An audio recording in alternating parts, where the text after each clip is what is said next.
So I already have a solution for this one. However, it is now non-idiomatic.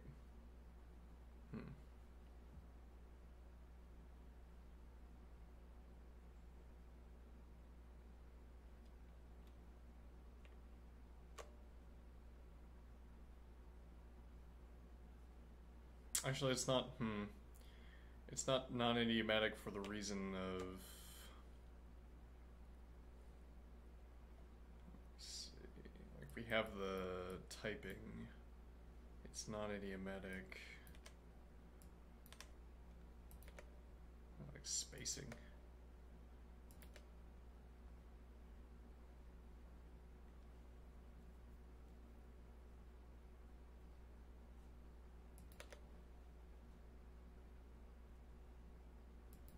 This also needs to be mutable, as we've discovered in the past.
I don't understand how this works, supposing it does.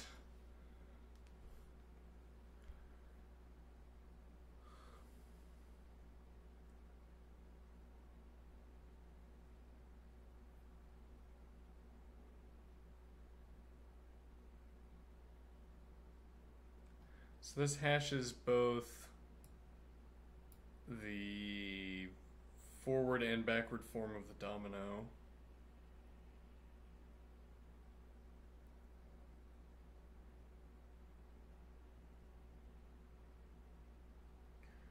So we run a hash ref on the forward form of the domino.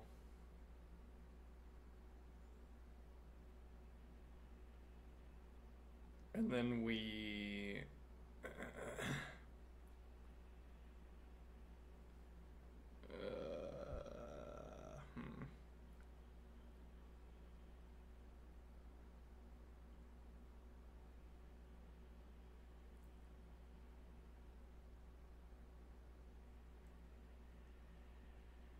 Yeah, I don't get this either. So we have a counter, and we're adding to that our hash ref.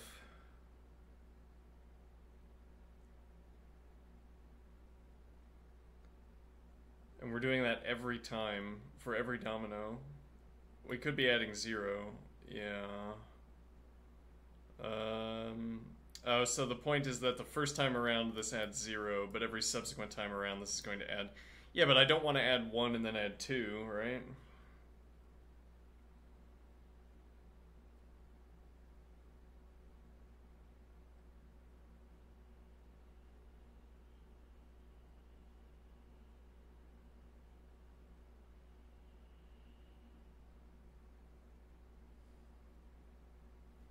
I guess it depends on what we mean by pairs. Like if I have 1, 2, 2, 1, and then 1, 2 again.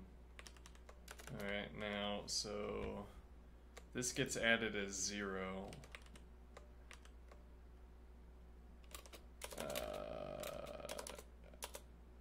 see, this gets added as 0, and we change the ref to 1.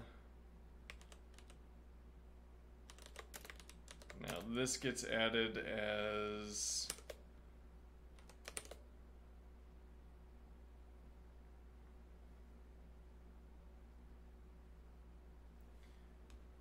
one, but we've let's see, but we previously hashed that to add 1, so now this hash is at 1.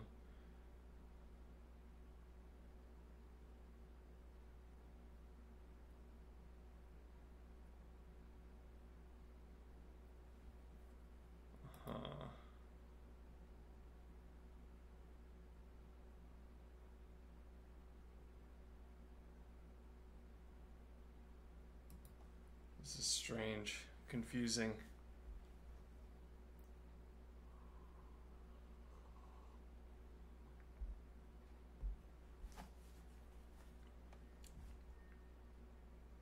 So if I have 3, I would also have 3 pairings. However, if I have 4 equivalent dominoes, I guess we could claim that I have 6 pairings because of the diagonal crossings. Like if I square up 4 dominoes and I say I have 4 pairs, which are the edges between the corners of the square, then I would also have cross edges maybe. I don't think that's how they're counting though.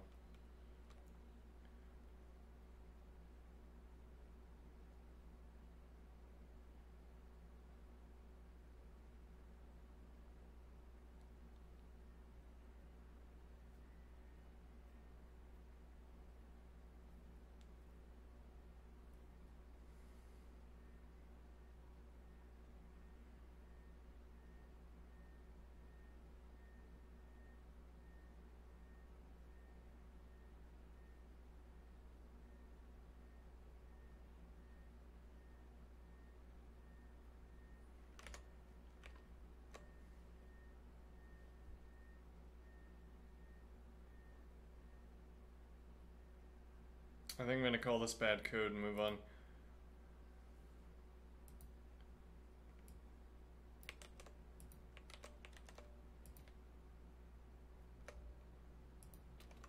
Okay, so number of equivalent dominoes. I mean, apparently it runs, so this idea works somehow, but whatever. Define. Alright.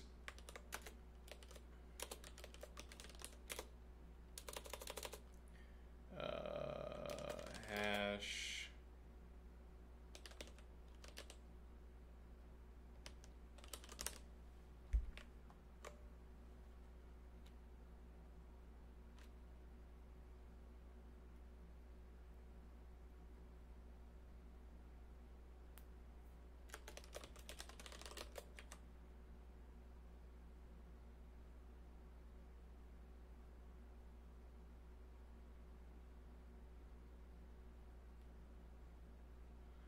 This idea, though, of having, having a mutable hash table has to be better, probably.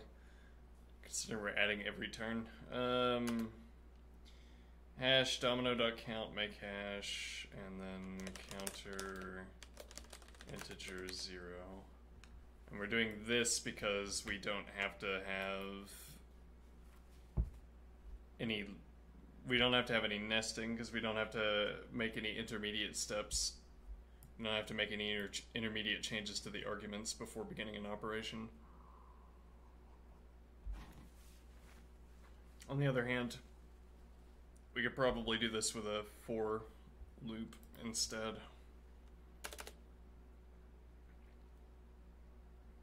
For hash.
Wait, what is check integer?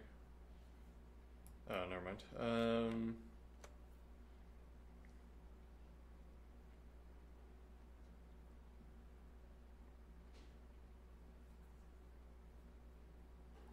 So this hash sets, we add 1 to the check.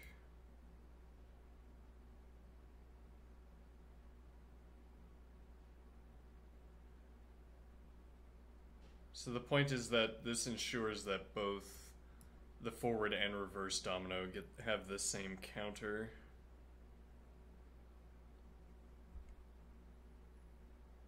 Okay, but what doesn't make sense is how this is going to keep a correct count.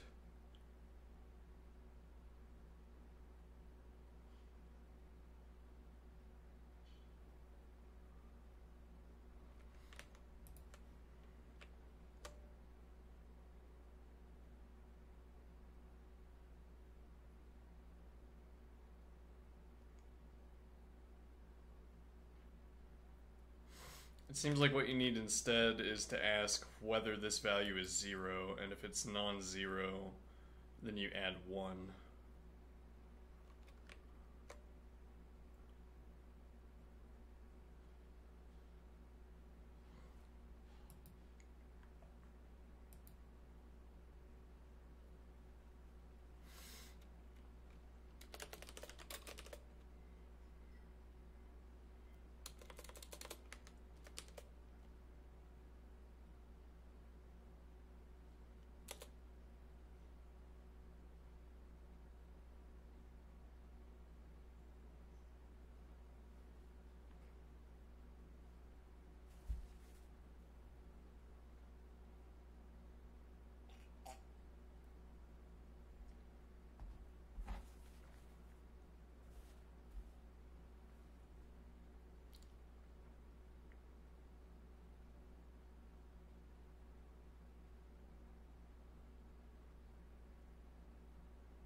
Because then we have to do begin,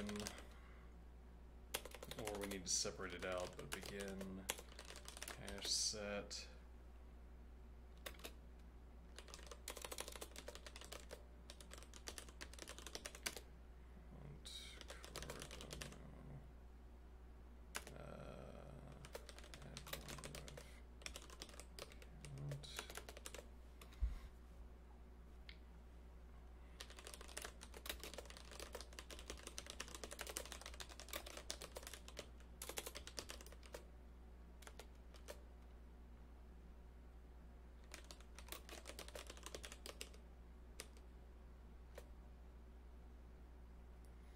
So we can take that idea at least, that this maintains an equivalent count between the two cases. Well, wait, why do I need a hash ref then? If I am correct that it doesn't make sense to add the count each time, why do I need a hash instead of a set? Interesting.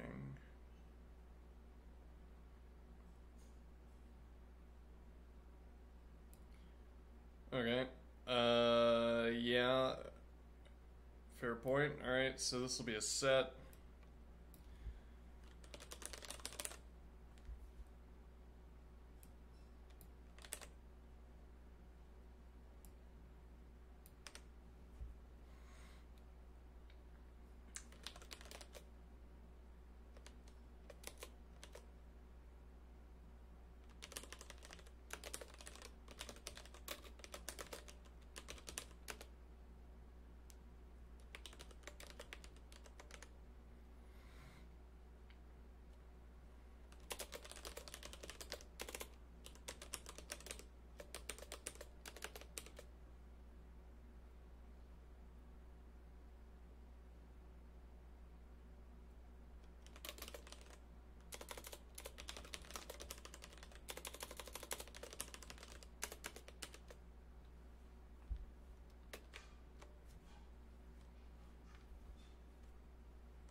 Go.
Ah, hmm.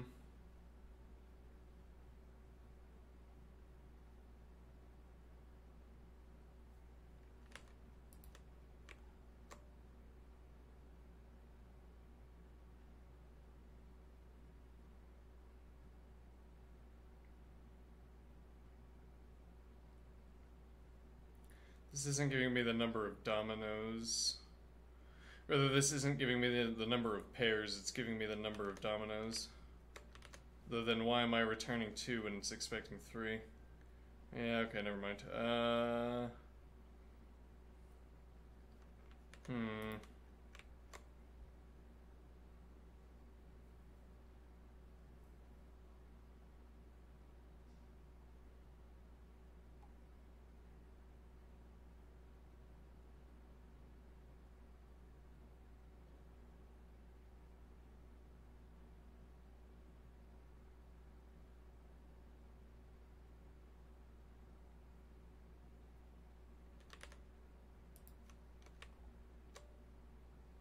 This is 1 pair.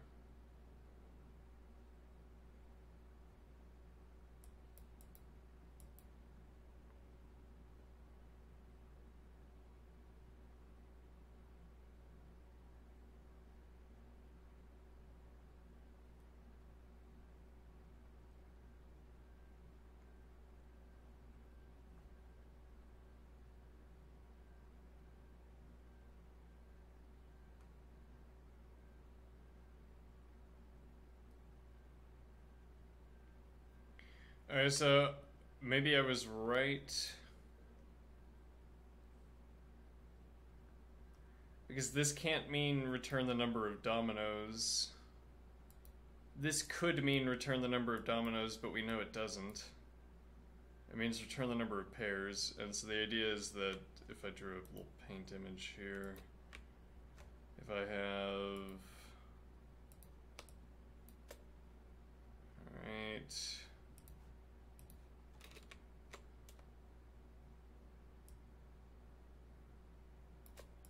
Alright, here we have 1 pair, and now when I add the 3rd,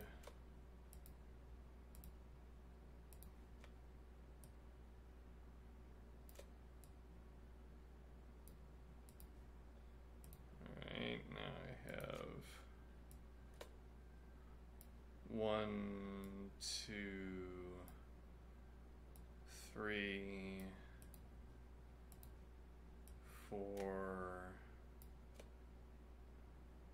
Yeah, this is not a good way of shaping this. Let me do...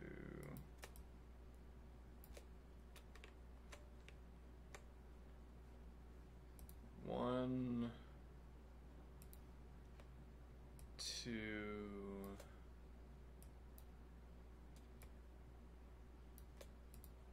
alright,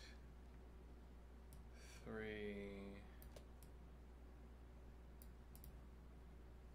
Yeah, this as if only happens to work. Alright, so now I have 1, 2, 3, and then I have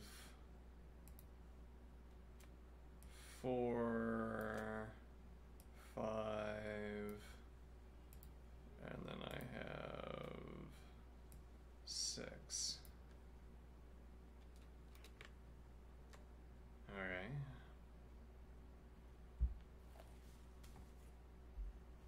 And how do I get 6 to fall out of this?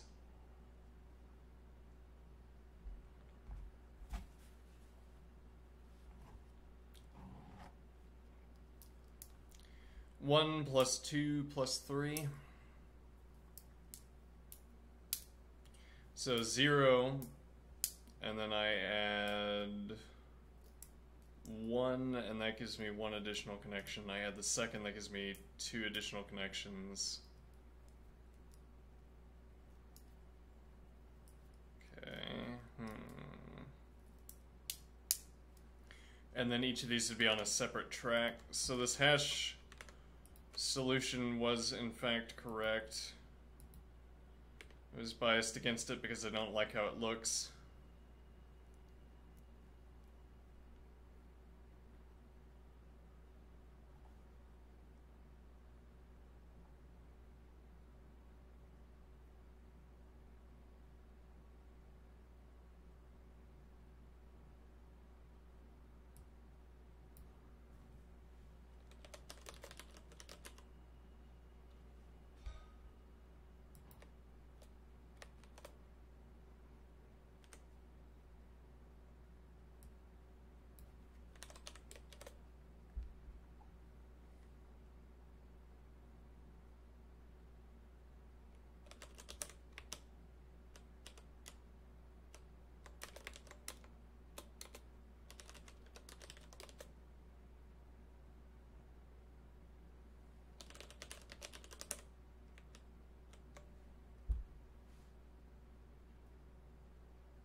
Alright, so we have our two implementations here.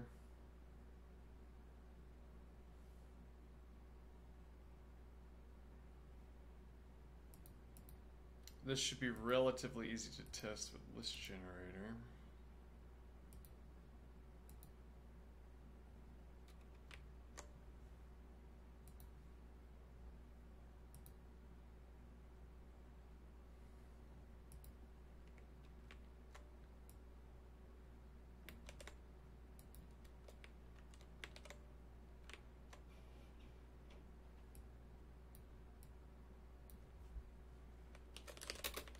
Domino pips are between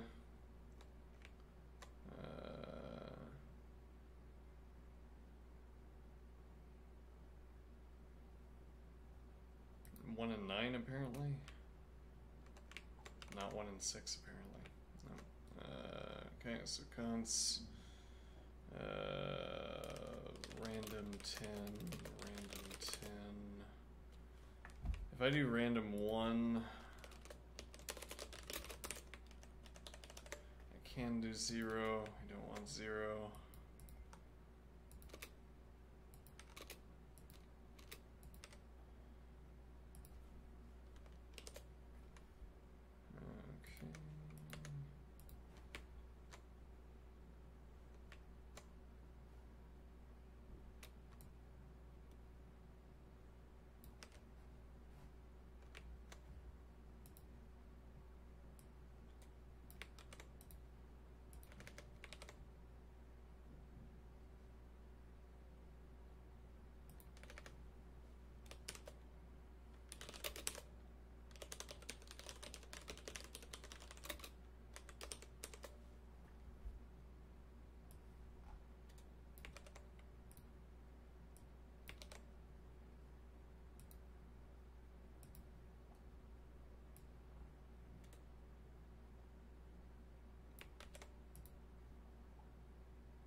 Yep.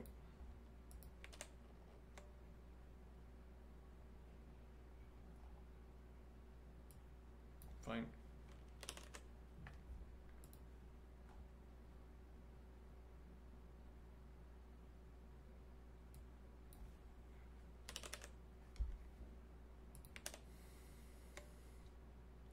One 171, 170, 300. And if we got 0 as our output. Mm-hmm.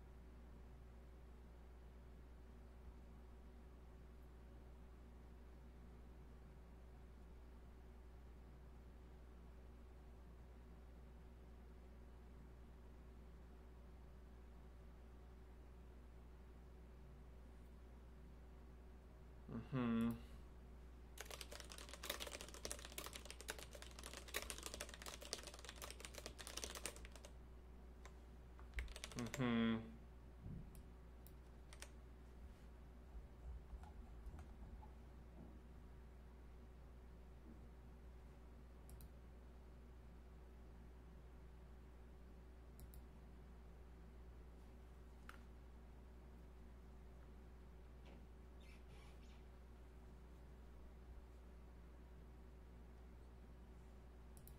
Alright, this should be add 1.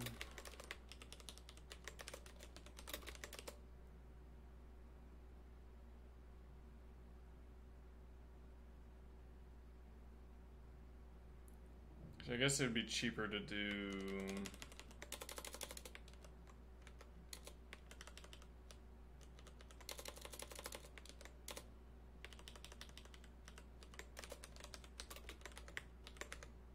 no, it actually wouldn't be the same cost.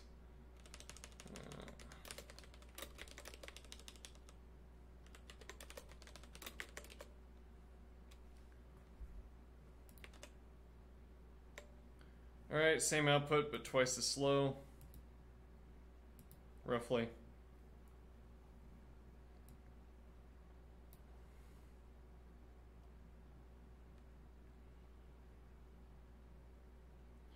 Now, if this doesn't get 0, we'll switch it over to unsafe. Let's see.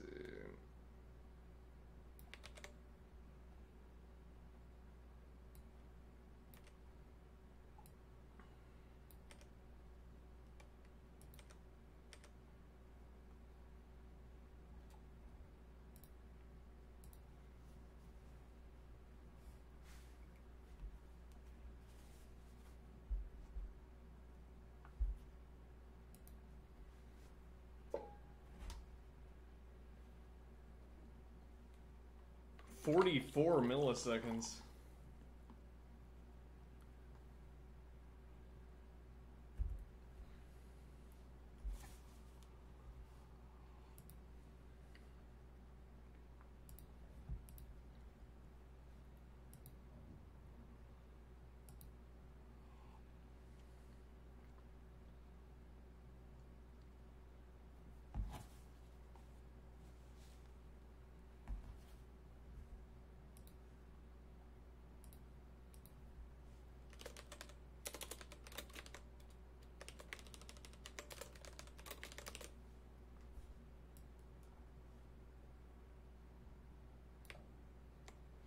Submit this one also, but I think we have clear enough evidence.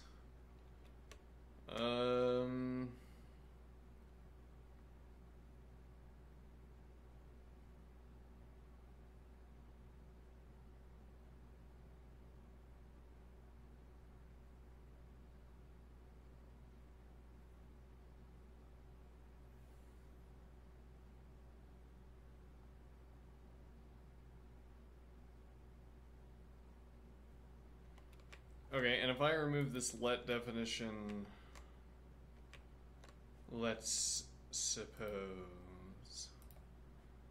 copy this over here.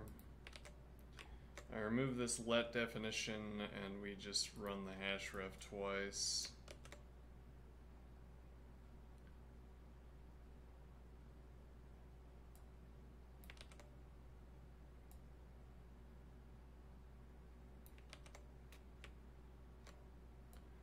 Three times. Yeah.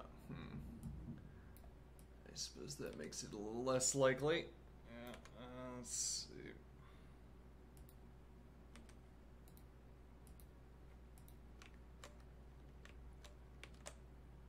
Yeah.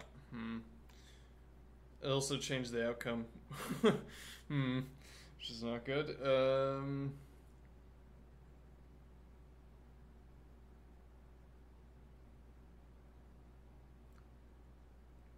But also slower. Why did that change the outcome?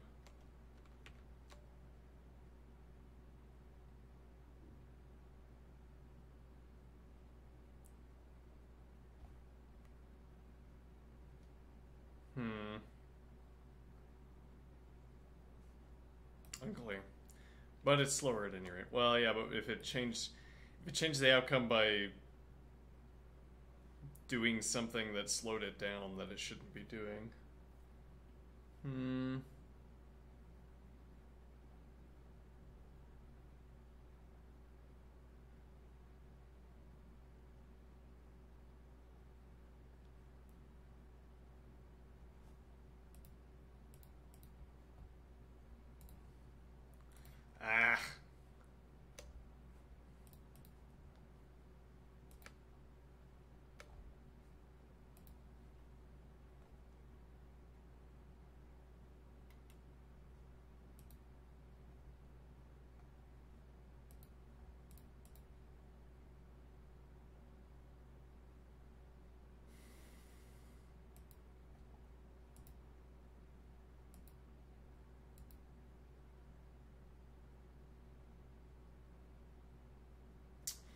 Because the hash ref is no longer correct.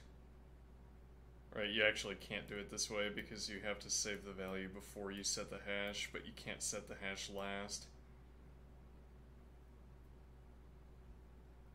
Alright. Alternative, can I put this...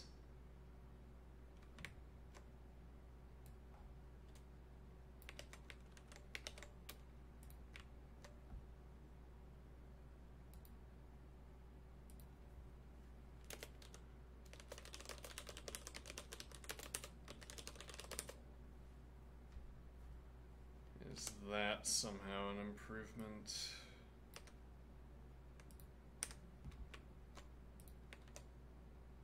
No.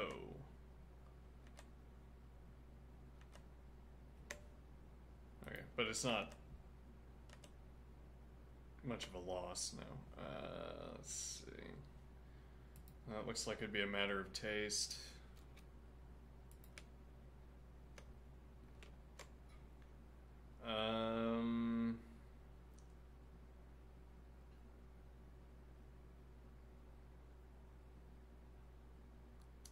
We could manual reverse.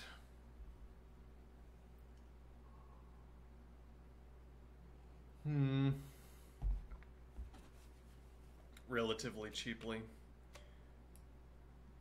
Let's see if that does anything. List car, list catter domino, car domino.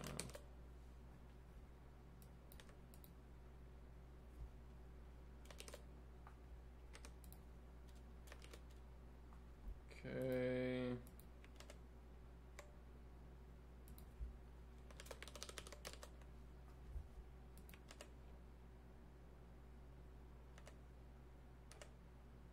It's not slower, if anything.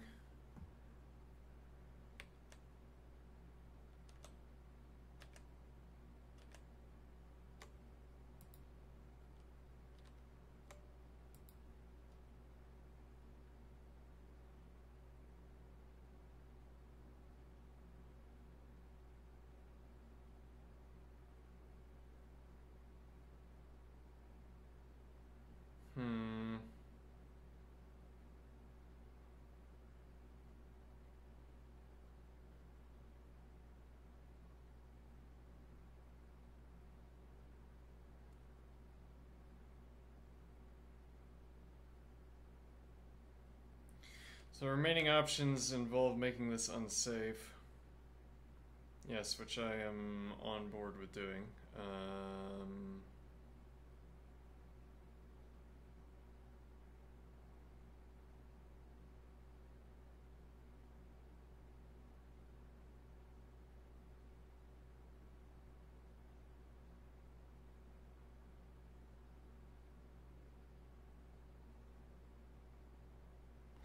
Alright, let's look at our unsafe operations.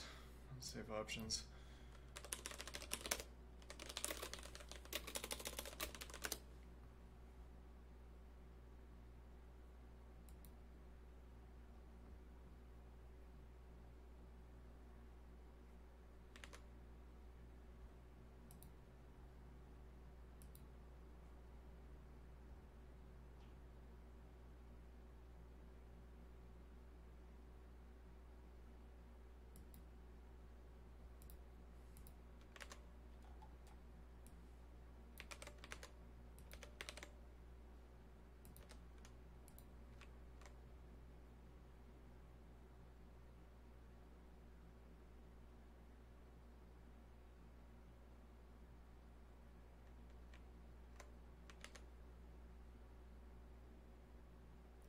So the most obvious would be hash set and hash ref.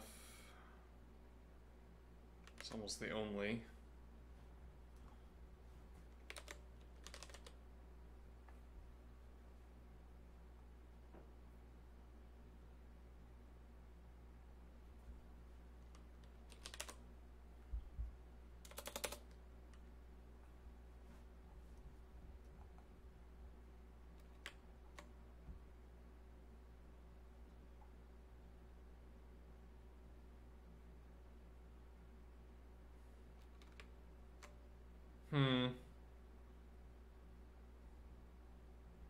There's no unsafe hash set or hash ref. Oh no.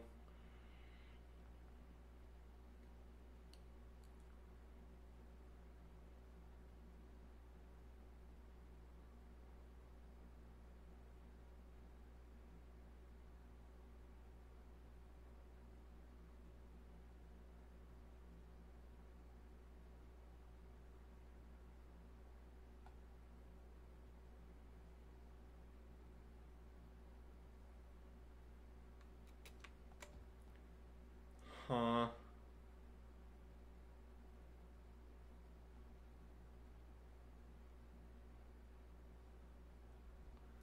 So we don't have any of the typical options for reducing cost.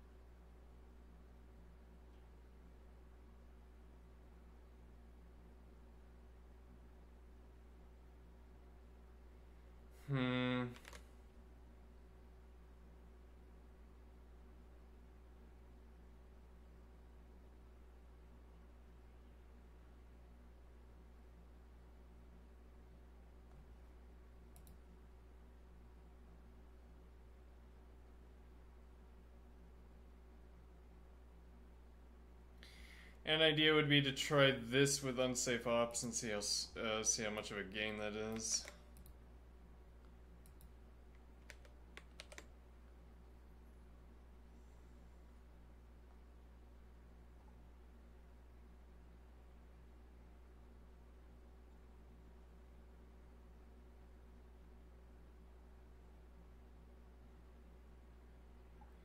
Okay, so it'll be unsafe.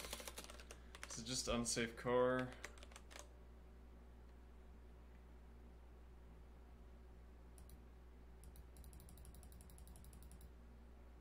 Yeah.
So actually, unsafe cons says you're working with a list either way. Yeah, but yeah, that doesn't work. You'd have to do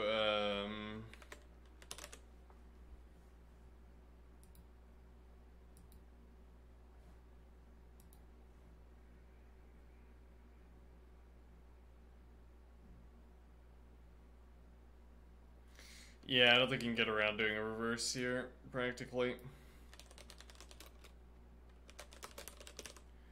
You'd have to do cons and then cons onto null.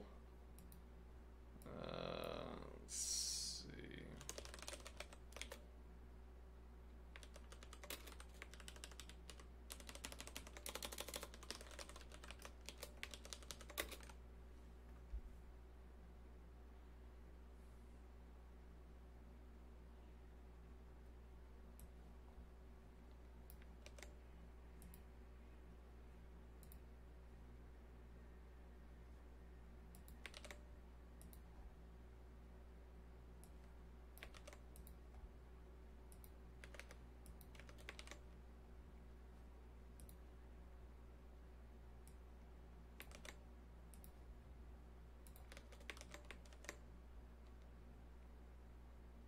Nope.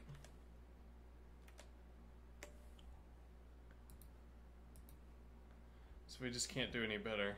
Huh. It's disappointing.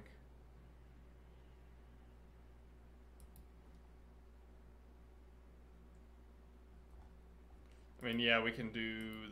There's a little bit of unsafe operation we can do here.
basically the same.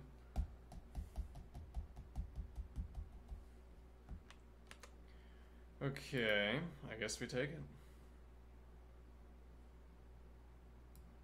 For 19 test cases.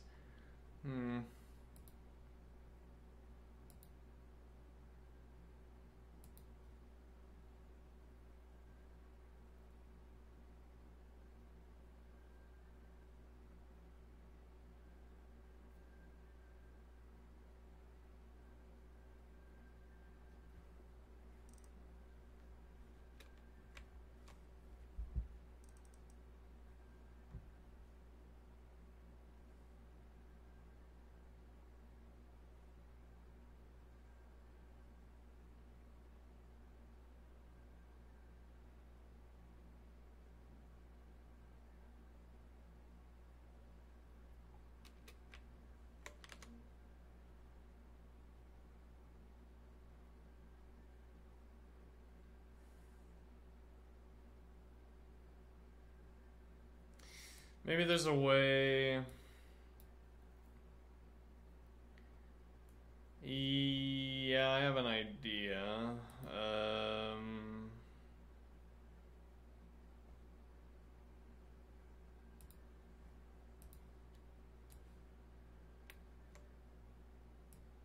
Forego the unsafe operations for now because they don't really change anything in this case. So I could do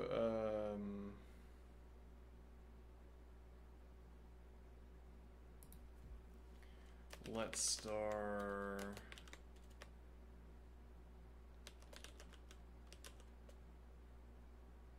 domino list max. Let me think. We could sort sort domino less than.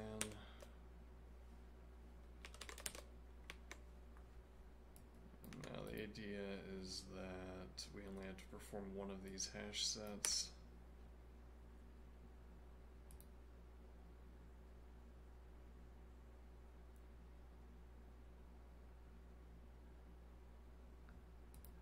And then the next step would be performing a kind of manual sorting, because there are only two elements. We can do it as a con tree, which might be preferable to having whatever machinery, invoking whatever machinery is involved in sort, the primitive.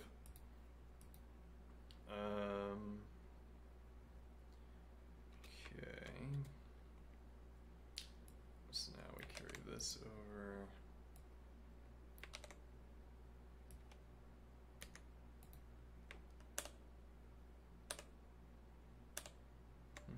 Looks faster.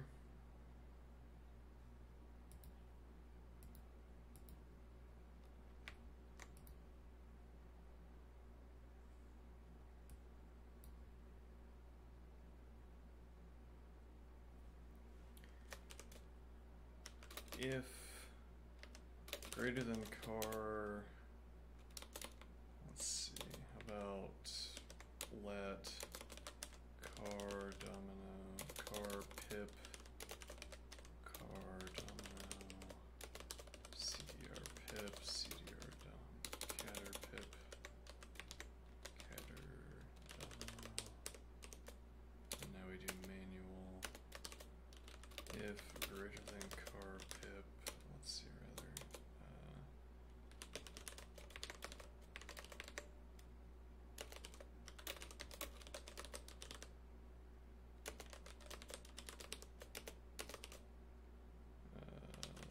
list. Oh, we could do cons.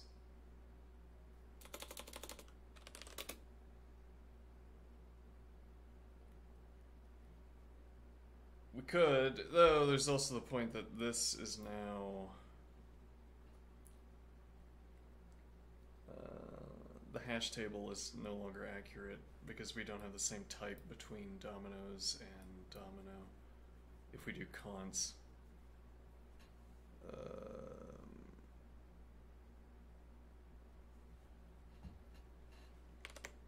Whatever. In in this case I'll say whatever. Const car pip on the getter pip. Else const getter pip on the car pip. Alright, and now let's see if the manual is faster.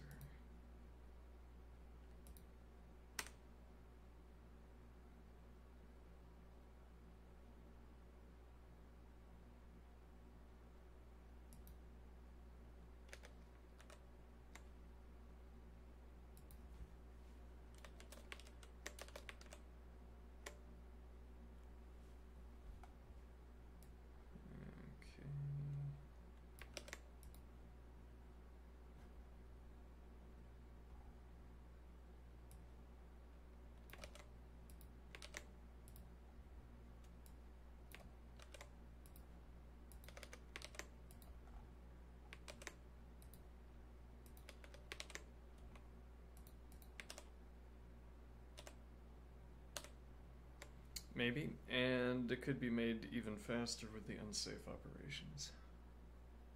Though catter, unfortunately. Do we have unsafe catter? No, we don't. Yeah. That's fine. Let's see. So now let's get a little bit unsafe now that this is more reliant on operations that can be made unsafe.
Not much faster, but a little bit faster. Okay.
Alright, let's see what this gets.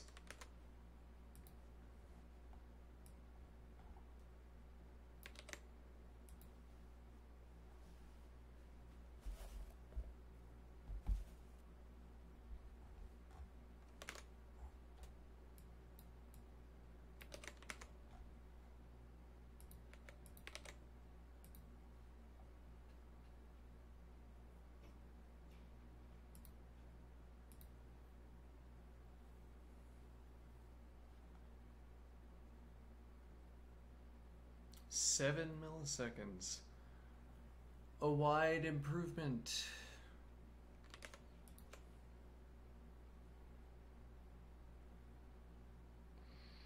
Yeah, reducing the number of hash sets turns out that matters. I guess I would want to do there.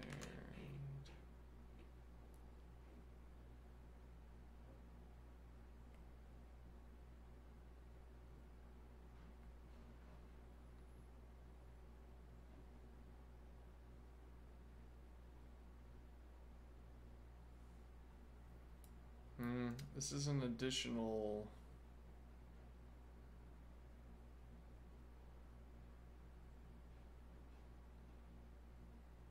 This is an additional hash set.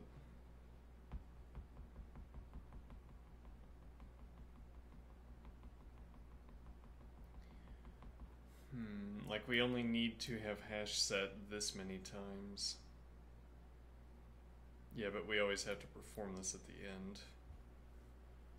Trying to observe that...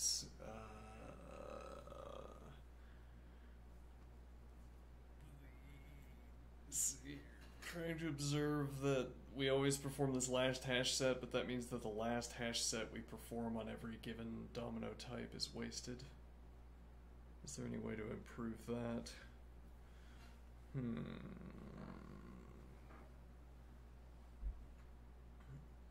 Well, I mean, the only way to improve that would be to...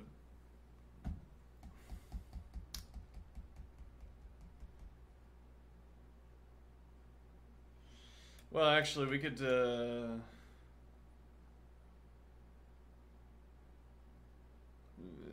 we could maybe start with hashref to -1 and do the hash setting before we do hashref, but that doesn't really make sense either. Nah. Nah, it doesn't really make sense. Okay.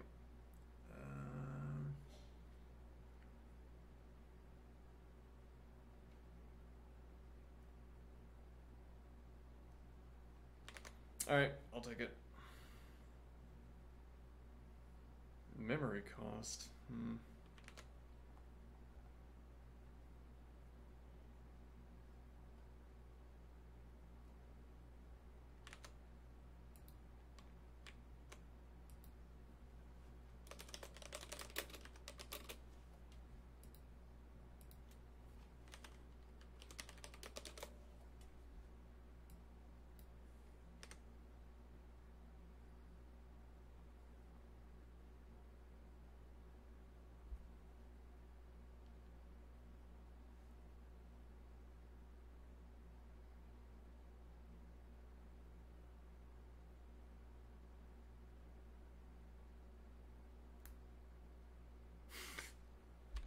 We could do unsafe car of unsafe CDR.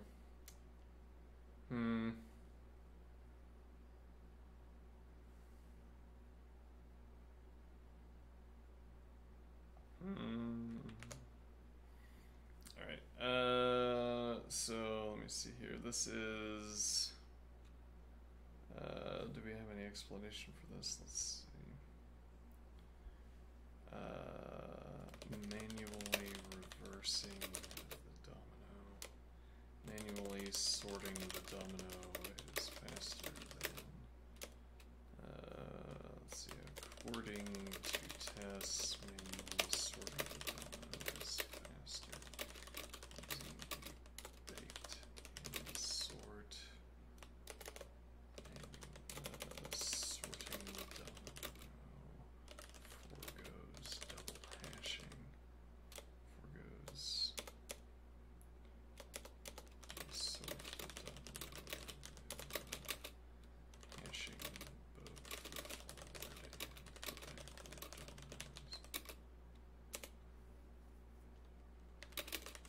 This saves enormous. This saves a huge save between the single hashing to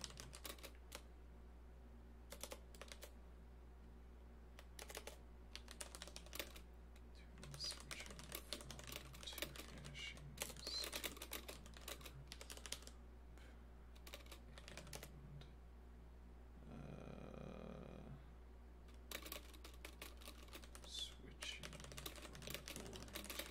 save.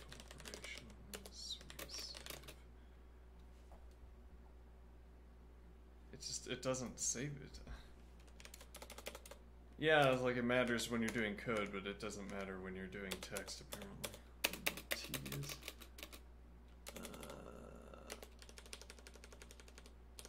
There you go, I'll do my own lineation. Between switching from two hashings to one per loop and switching from boring to unsafe operations, we save.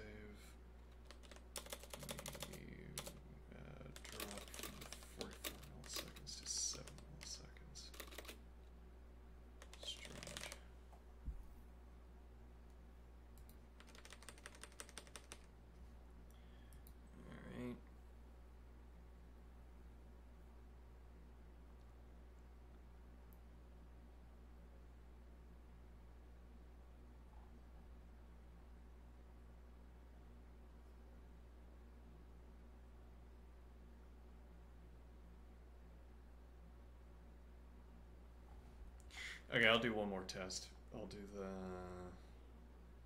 So we have car pip. This will be unsafe car of unsafe CDR.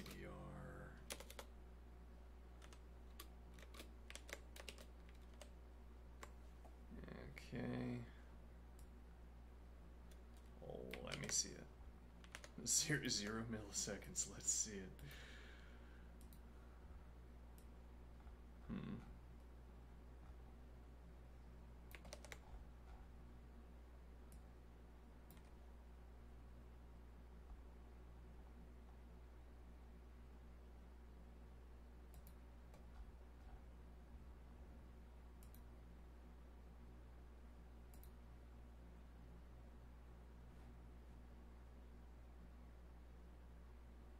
16. Fine. Alright, let's see. Sometimes I think they do that to discourage minor alterations. That's a particularly minor alteration. But okay. That was number 1128.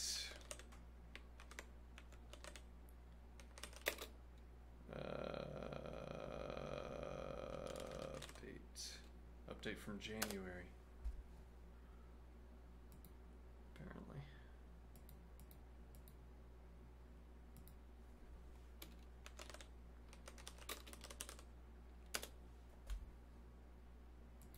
Alright, I want to go back and look at the procedure I started yesterday.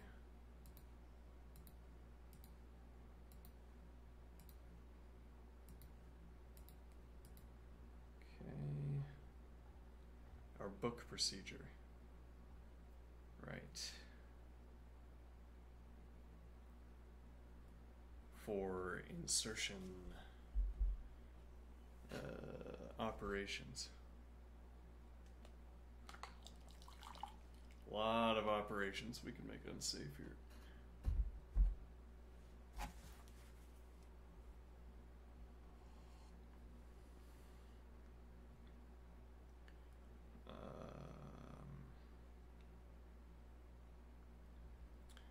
So this didn't work. No.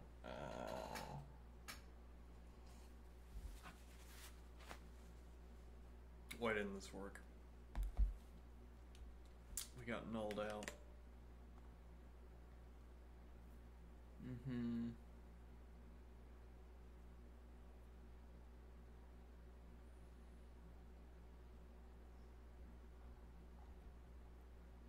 Alright, let's think about this process. 1389.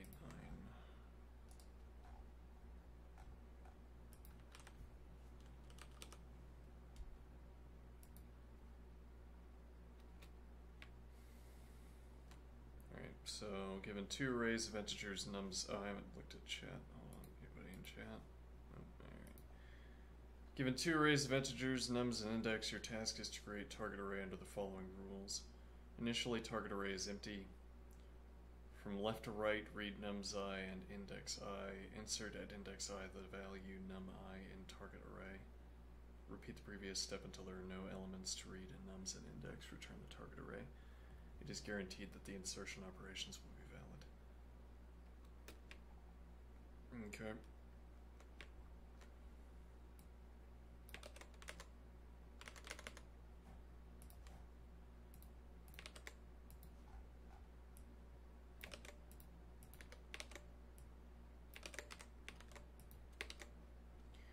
This could also be where we ask our interlocutor, can you read examples out of text, like text-based ostensive examples. Okay, let's see. So we're going to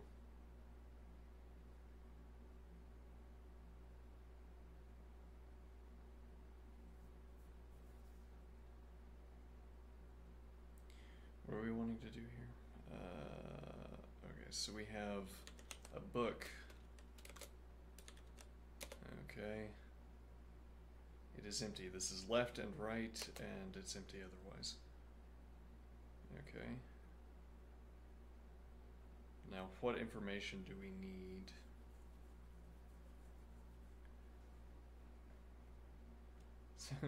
Regardless of the efficiency of this representation or implementation, this is how we are going to do it. So how do we do it? Okay, so we have our value of 0, all right, and we have our position of 0.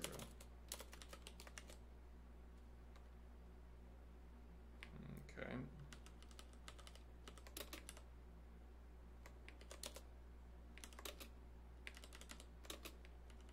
Sure. All right. Now, that alignment, though, is arbitrary. It doesn't mean anything. Yeah, which is a bad coincidence to have. All right, so we have, this is our layout. Now, what is the idea? So I want to put 0 here at position 0. Okay. And now we have 1 and we have 1.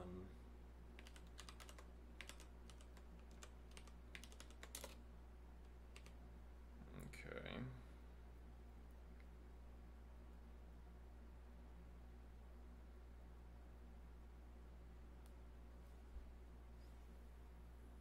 So we have to have added 1 to our position.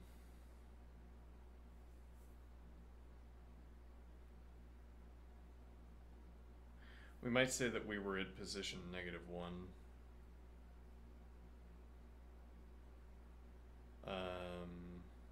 We start out our counter at -1, so now we're at 0. And there's a point here that this indexing system has to work a particular way. It has to be, you can't skip values. So it has to do 0, 1, 2, and if this were, you couldn't have 3 before 2.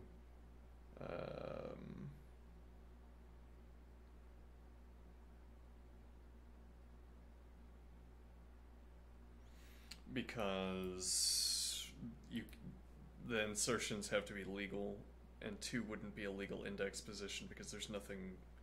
Well, actually, I mean, we don't know that. Maybe you could, maybe it would want. Yeah, that would complicate the problem monstrously. Oh no. Target value. Yeah, this is correct. This doesn't disagree, rather.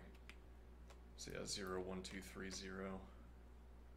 So I'm going to assume at least that that's the intention here. And what that tells us is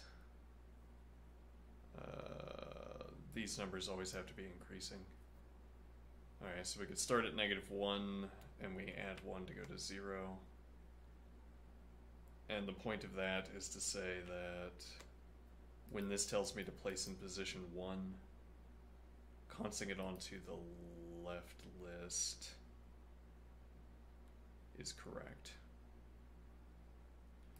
Okay. Now I'm going to, contrary to typical practice, I am going to, yeah, we'll just, okay, we'll bear the, we'll give the implementation sort of representational priority. Alright, so now we have 2 and 2.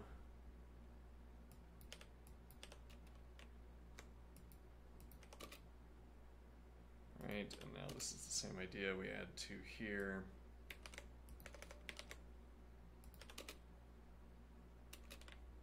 Okay, and now we have 3 and 2. Okay, so we are now in position 3, which we should make clear. So we're in position -1.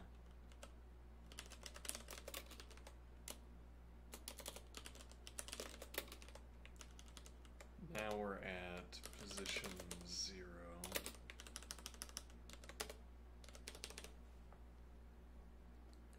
Now we're at position 1. Now we are at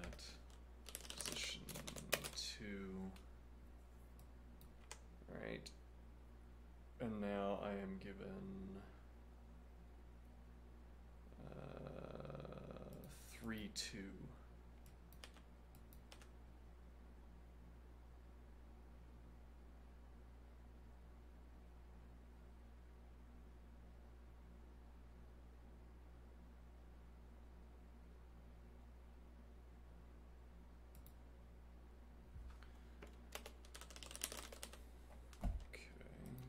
We start at position 1, we go to position 2, we start at position 0, we go to position 1, we start at position -1, we go to position 0. Okay. Now we start at position 2 and we end at position 2.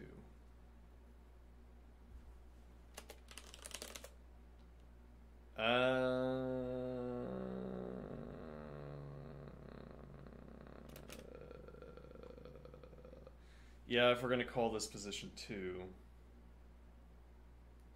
But okay, so now actually this is where we demonstrate or illustrate the book. Okay, so we swap that over. So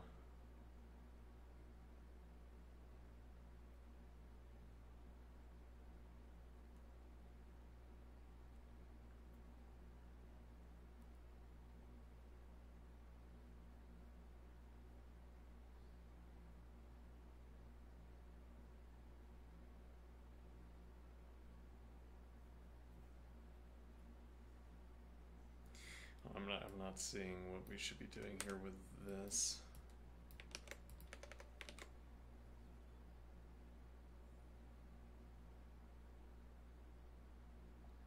Well, yeah, because we always transition from state 1 to state 2. Okay, now here it's like I'd want to say this is our initial position, but this is our initial position.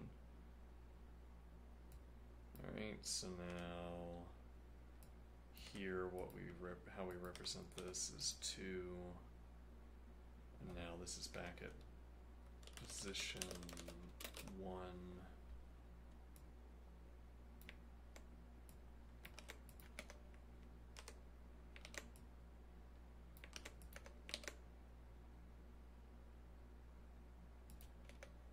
Alright, now we have 3, 1, 0, 2, and we are at position 2.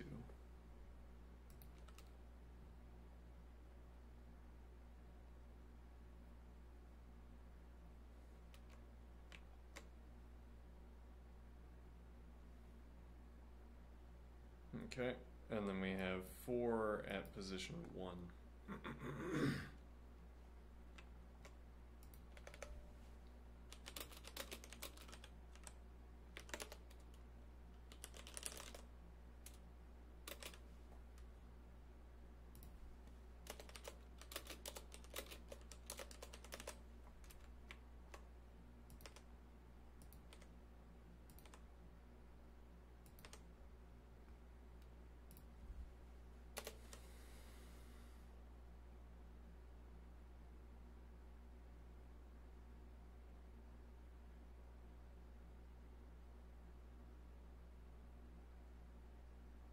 Okay, so now we have 1, 0, 3, 2.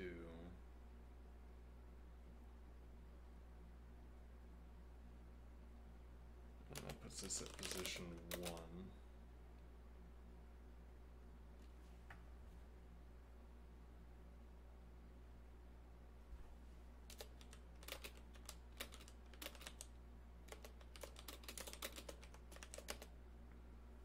And then we have 0 and 1, 3, 2, which puts us at position 0. And then we have 4, 0, 1, 3, 2, which puts us, nope, that's not the format. Maybe it should be the format, but it isn't. Let's see.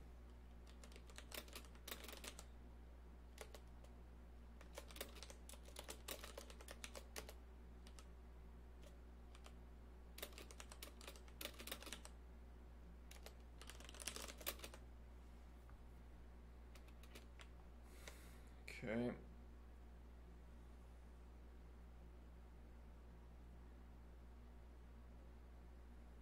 And now we reverse and append the left book. Reverse left book. Append reversed left book onto right book.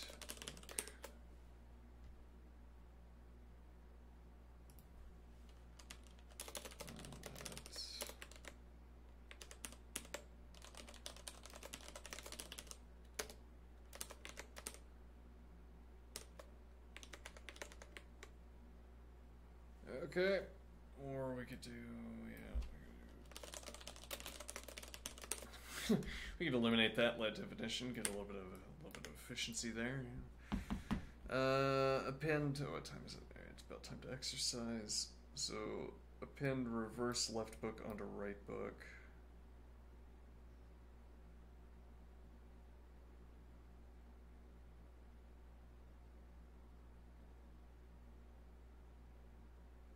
Would be our end state. Yeah, I don't like having to perform a reverse and then an append. Yes, well actually we don't have to do that, do we? We could do, we could just do fold left actually. Fold L, plain lambda, integer const, plain result, const integer onto result,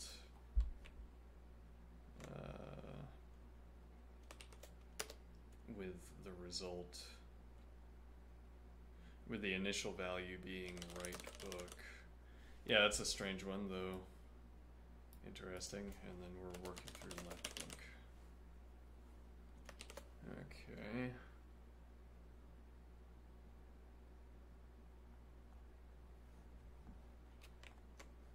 Now the question is, how do we represent that?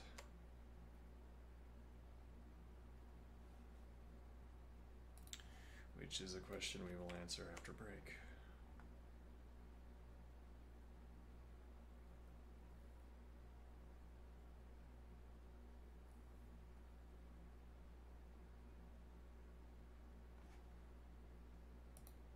Ahem. Alright, I'll be right back.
Okay. My body.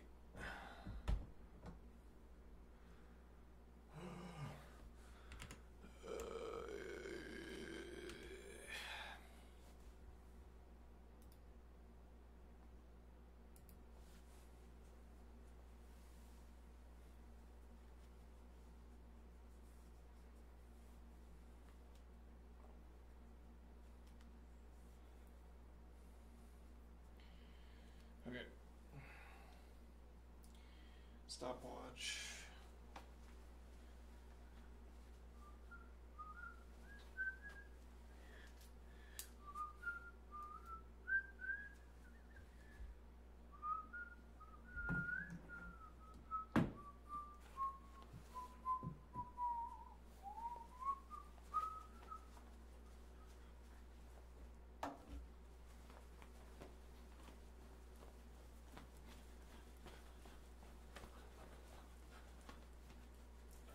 Yeah, my extended sign language session yesterday. Turns out I was muted. I don't know for how much, maybe for all of it. But that would be appropriate anyway. So it's a good way to be where even your failure modes are acceptable outcomes. What do I mean? Well, so I was talking about my construction, my square construction that I'm working on with the interlocutor that we're trying to depict. Alright. And, well, so I might have spent 3 consecutive hours, nearly 4, with the microphone muted, but I was doing sign language. Well, I found it useful for elaborating my ideas to use hand signals. That might have been off camera. Anyway, what is my point? Well,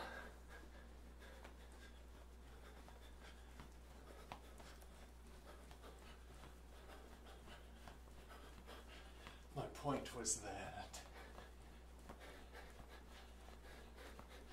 right, well, so we're trying to communicate to our interlocutor what it is that we want depicted, and we're thinking, why don't you get it? Why don't you understand? I'm saying the words, and I'm signing them out. I'm not even, our model's doing fine in interpreting my description, but that could be a way I get frustrated. Why don't you understand what I'm going for? And now the idea would be that muting the microphone put the stream viewer in the same situation as the model is in. The interlocutor's saying, I have no clue what you're talking about. This kind of thing does not exist. No, it's more like a math model if it's like anything. And now you think the concert between your voicing and your signing is meaningful, but try doing it only with the signing and see if you can still make sense of it. And if you can't, then what is being contributed by the hand signs?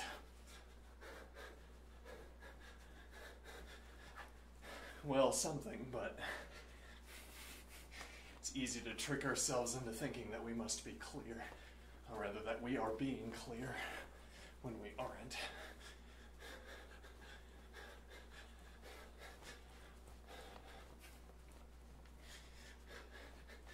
Now, what conclusions did I reach? We have an air gap where we might allow one-way communications or two-way communications, and we have dense lattice. We have air gap,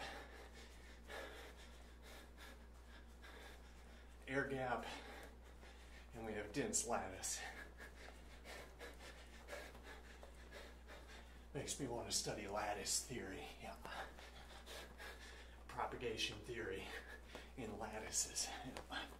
But now, so we have air gap and we have dense lattice, and we talked about what kinds of dynamics we might want to have for both of them.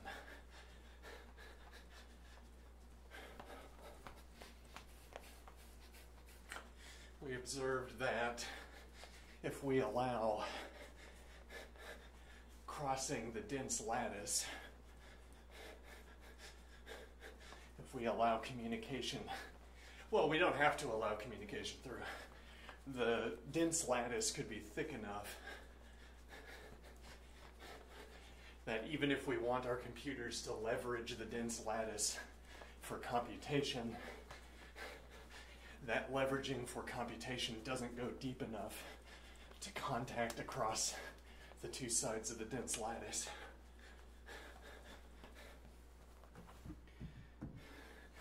I'm thinking like a mold, as it were, like mold on a fruit, where there's a sort of, as I imagine anyway, maybe we're thinking about like a plant, like a root network for plants. Okay, now you have the roots doing computation in the dense lattice of soil, and you have the top of the plant doing computation in the air gap, well, in the undense lattice anyway.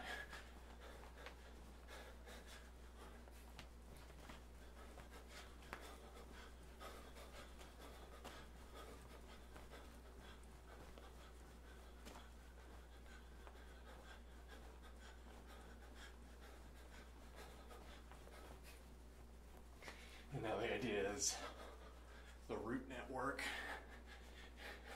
doesn't go all the way to China, as it were. It stops after a certain depth.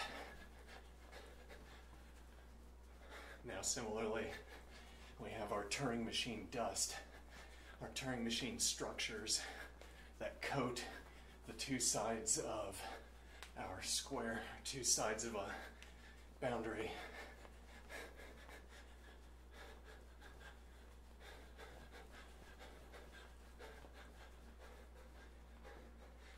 Turing machine structures can build out into the air gap, or they can dig into the dense lattice. Now a question was, do we want to allow communication across the dense lattice? And one point we made is that something, a structure, a tunnel that crosses the dense lattice is like a bufferless air gap, where you could have Turing machines facing down and facing up into the tunnel between the two sides through the dense lattice. And they could communicate with each other in the same way that our Turing machines are communicating across the air gap, with receptors and transmitters. However, we would not have a buffer. Not as much of a buffer anyway. The air-gapped transmitters and receivers have a buffer, a large buffer. The tunnels through the dense lattice have a minimal buffer. But we gain access to whatever you have whenever you have transmitter and receivers, even without buffers.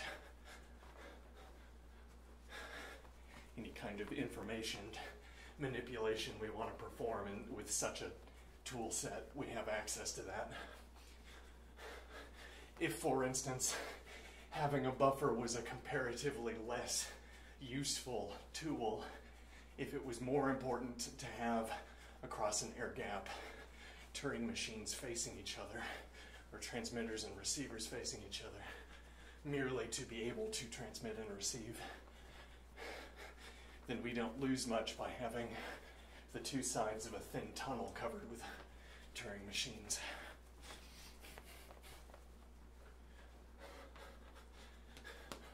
Or maybe the buffer is a lot, and we gain access to sort of only minimal facilities. But then nevertheless, we could construct those minimal facilities as many times as we wanted. We could have as many lines crossing the dense lattice as we wanted.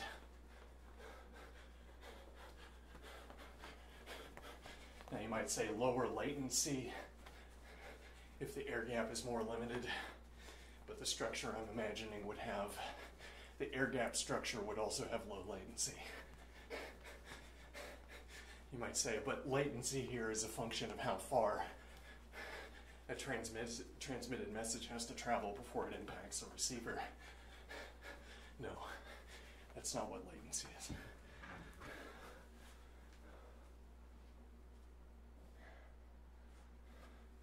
It's not unrelated to latency, but the idea is that, as it were, we can transmit. Yeah, now we need a new indicator. Like this. A wall of the square. All right, we have structures.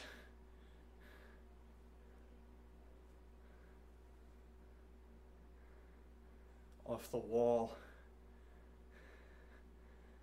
Okay, and what is the idea? You can have intra-wall communication. Okay, so I can transmit messages through the dense lattice of the Turing machine structure up and down.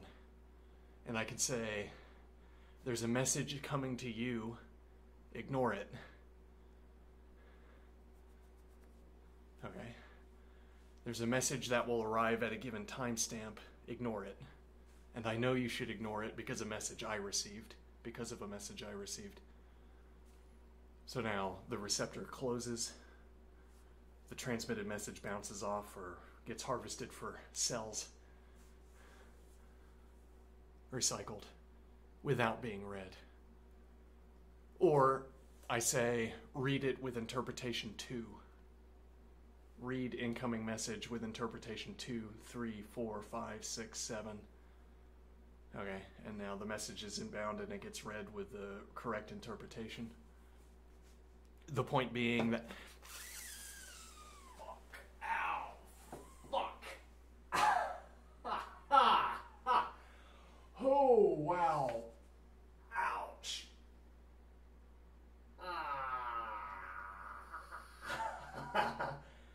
Oh, boy. I feel like I just paralyzed my hand. Hold on. Ow.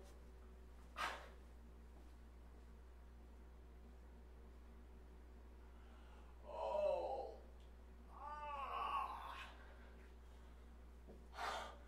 Ah. Oh, boy. Ow.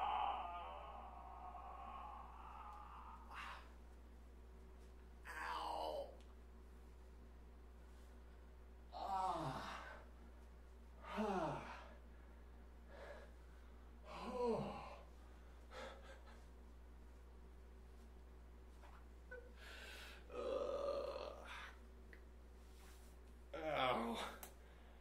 Oh.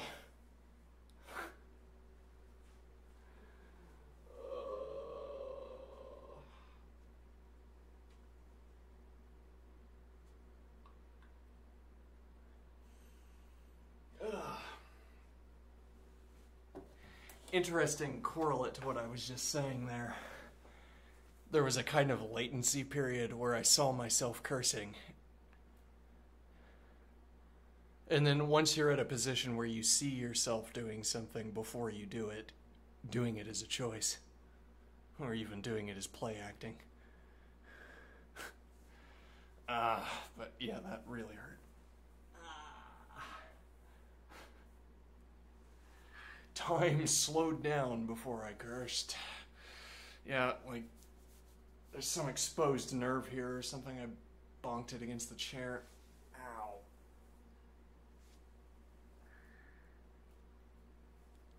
Ugh. Anyway, Okay, so we have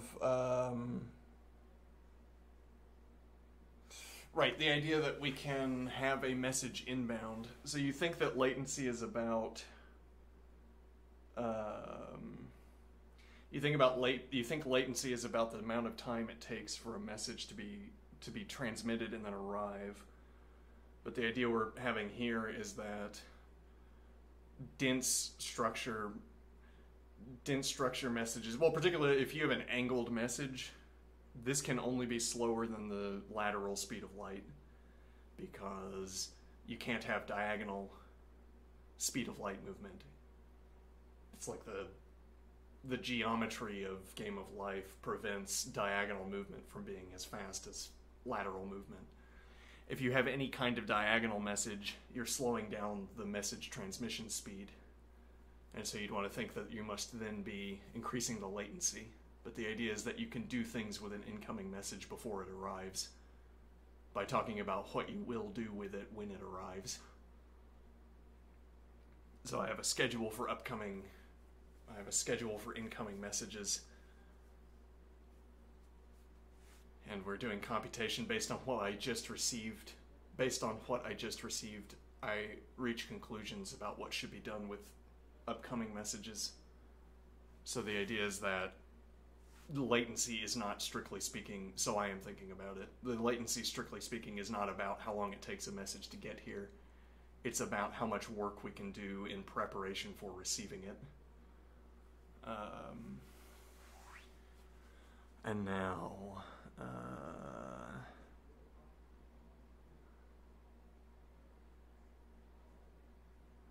let me see here. How much work we can do in preparation for receiving it. Right, so we're saying diagonal movements, diagonal glider transmissions through the air are going to be slow, but our computer lattice, we have several distinct lattices, and I'm reusing the word lattice here intentionally, I suppose. We have the dense lattice, where you have Turing machine structures on either side of the dense lattice. Then you have the thin lattice of the air gap. If the Turing machine lattice is thick, then we could have a direct vertical transmission, which achieves the fastest speed of light. So, as it were, we can beat messages by transmitting up and down the length of the thick Turing machine structure. We can beat messages from the other side.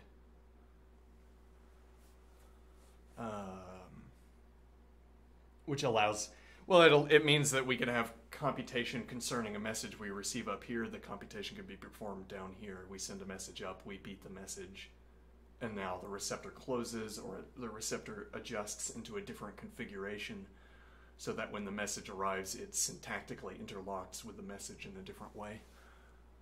Then automatically performs the computation a cellular automata would have to do.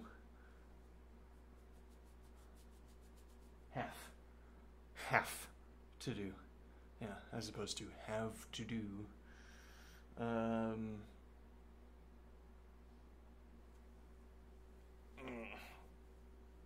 shock to my arm felt really bad.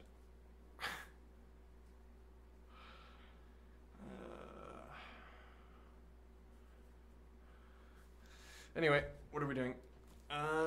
We are trying to write our book sorting algorithm in a pristine manner. Yeah.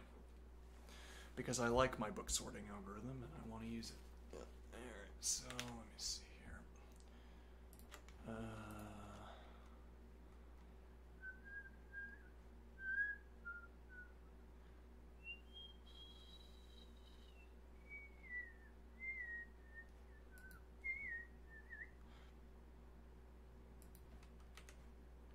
Okay, so we have turn left. Well, so we have book read, or read, yeah. We have read function, which is num's list value, which we get, and then index list page, which we get.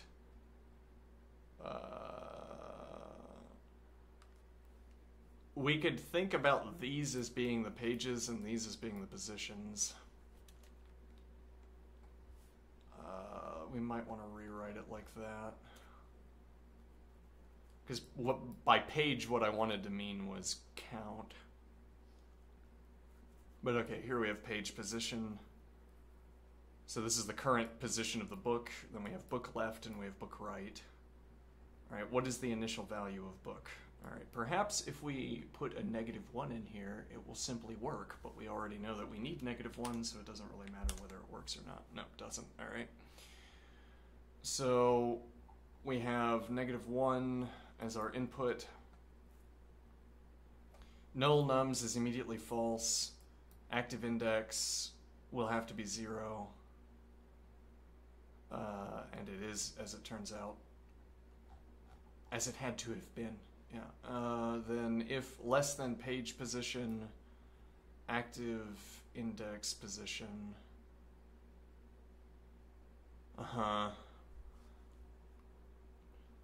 Then turn left.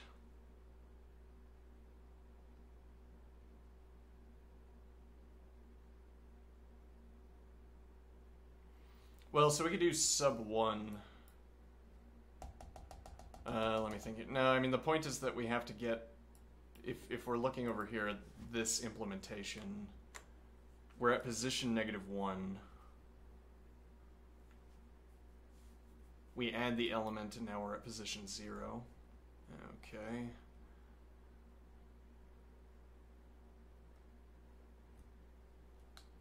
We're at position 0.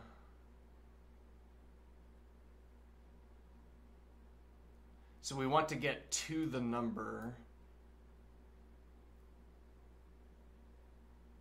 No, hold on. We want to get to 1 above the number. Okay, so if I... Yeah, though, if we have to do this arithmetic, that's a little bit unpleasant, isn't it? I mean, why wouldn't we... Yeah, why couldn't we just do... We don't do -1. We do 0, as we originally said, and then we don't have to do this arithmetic. Well, let's see how this plays out. So, this would be wrong anyway, incidentally, but whatever. Let's see. So, active index position, car index. Okay, so that's going to give us 0. That is our current page position.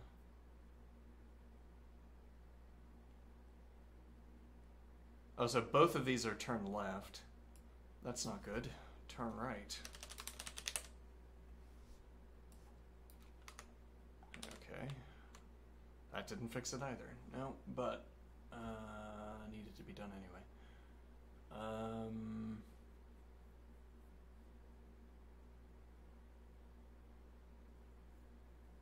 So equals active index position, page position.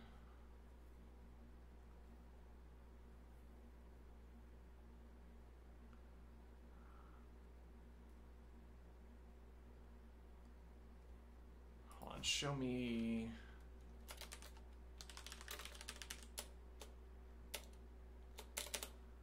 Actually, let me do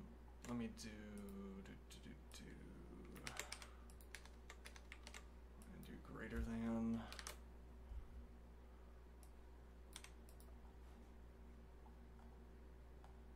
All right.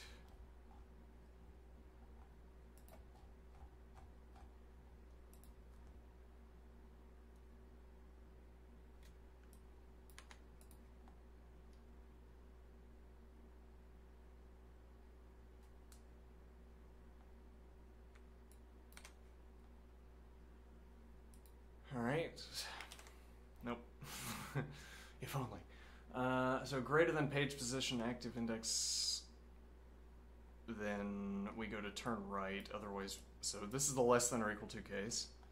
Okay, and now we immediately have equals. Okay. Because the index is 0 and the current page position is 0. Alright, so we const onto book left. And we should add 1.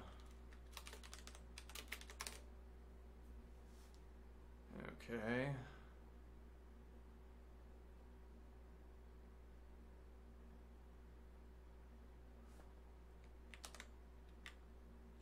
And usefully, that shifted us over into shifted the error over into page right, as we would expect. Alright, now, so we const... Oh, I just copied and pasted. I didn't do anything to edit. This should be sub1.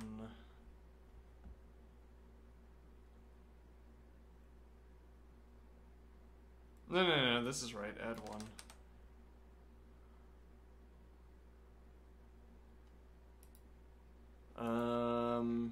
So we CDR through the book right.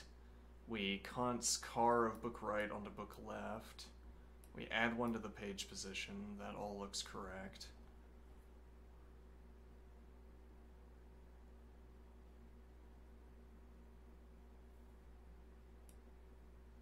Now we pass back to read function. We CDR. Do we need to do something with the page position? Probably.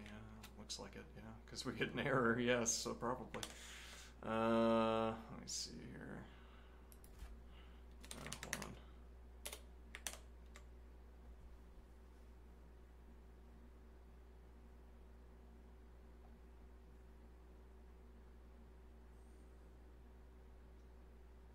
I think the point is that we're supposed to pass forward... maybe the point is that we're supposed to pass forward sub1 active index.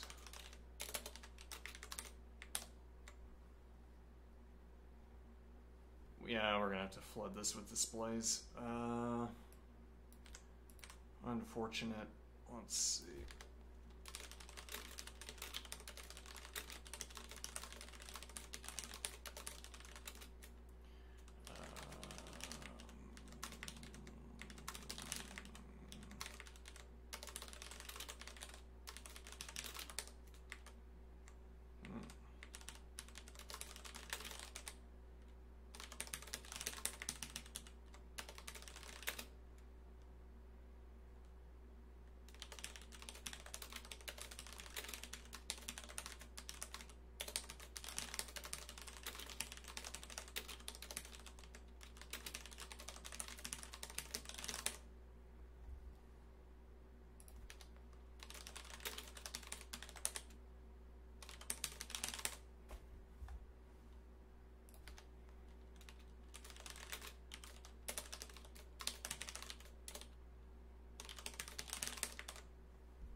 So we only get turn left. The first time we go to turn right is an error.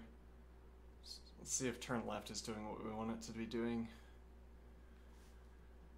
Alright, so we have book left 0. Well, yeah, it could hardly fail to do what we want it to be doing at this point. Yeah, let's see. So now we go to turn right. And we have...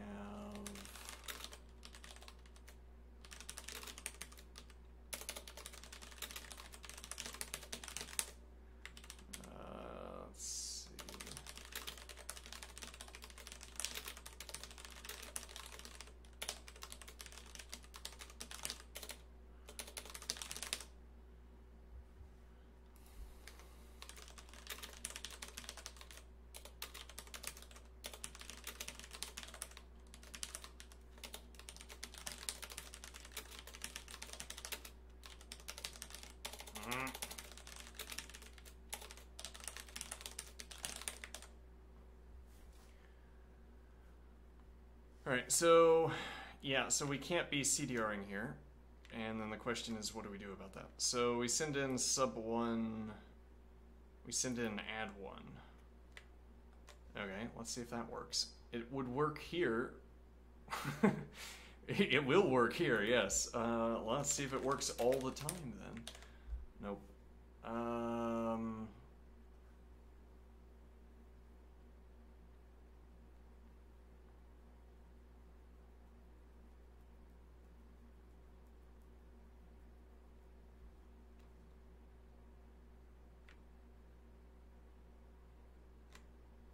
So we're always constantly on to book left. What if we do book right? This is guessing and checking. Yeah.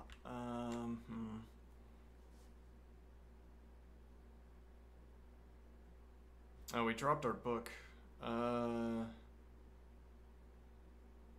hold on. Yeah, this is wrong. This should be,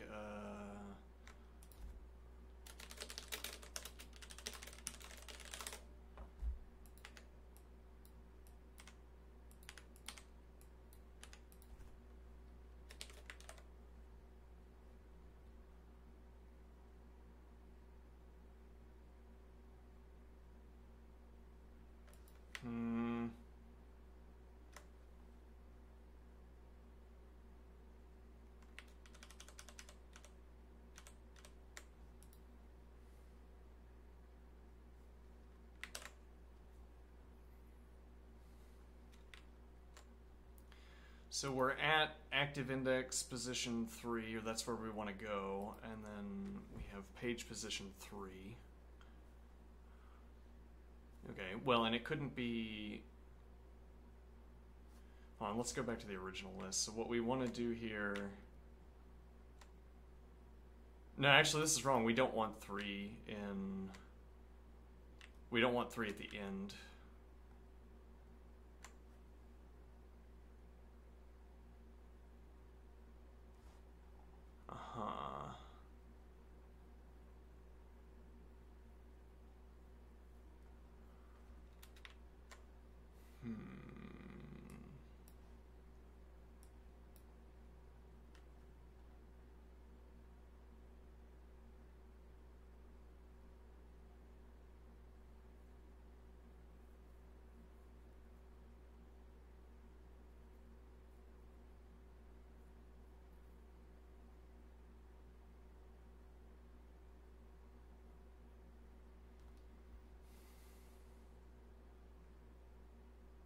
Yeah, I mean, I want this to be more intuitive.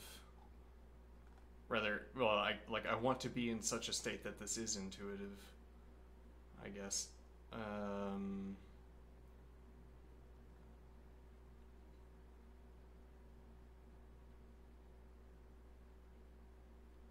Like, there shouldn't be this much difficulty in making the idea line up, I think. Maybe we try to code this from scratch. There's a lot of text, but it's not a lot of thinking, I think.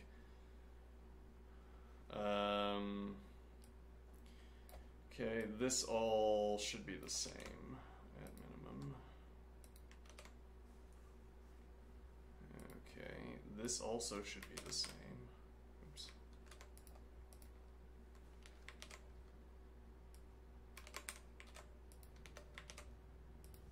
Alright, now...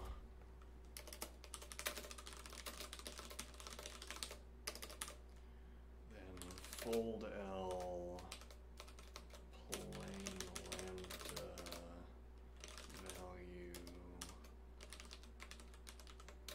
result, const, value under result, onto book, right list, left list. Okay. Otherwise, let next page, next position. Alright, so do we want to change, maybe if we change the words here. So if I think of this as page and this as position, then this is a list of pages, which makes sense, and this is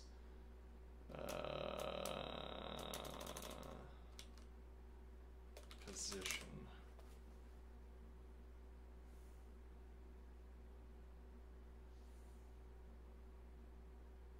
So maybe position can always mean the page that's on the left.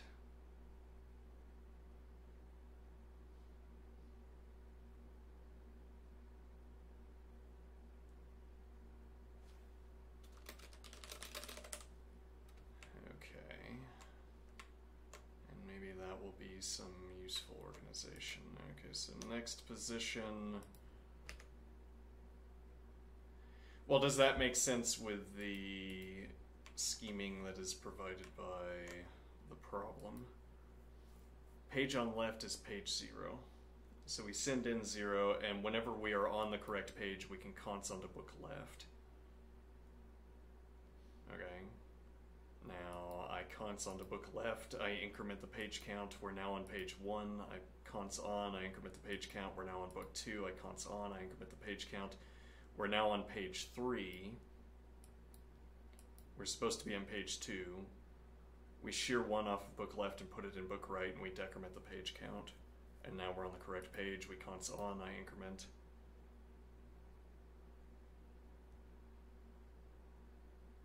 Okay, let's see if that idea works.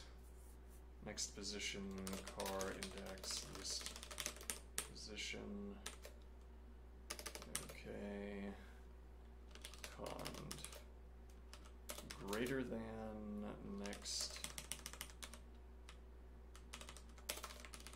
Greater than next position.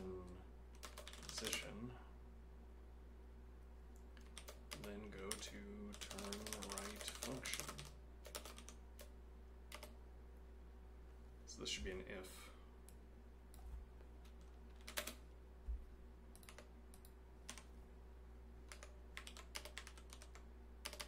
Otherwise, go to turn left function. I'm continuing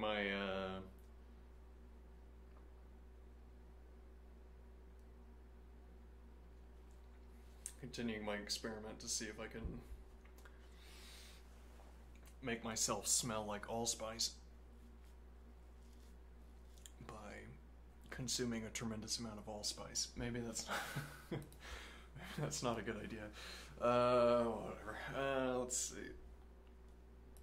So I've got my allspice doped water over here, which is pretty good.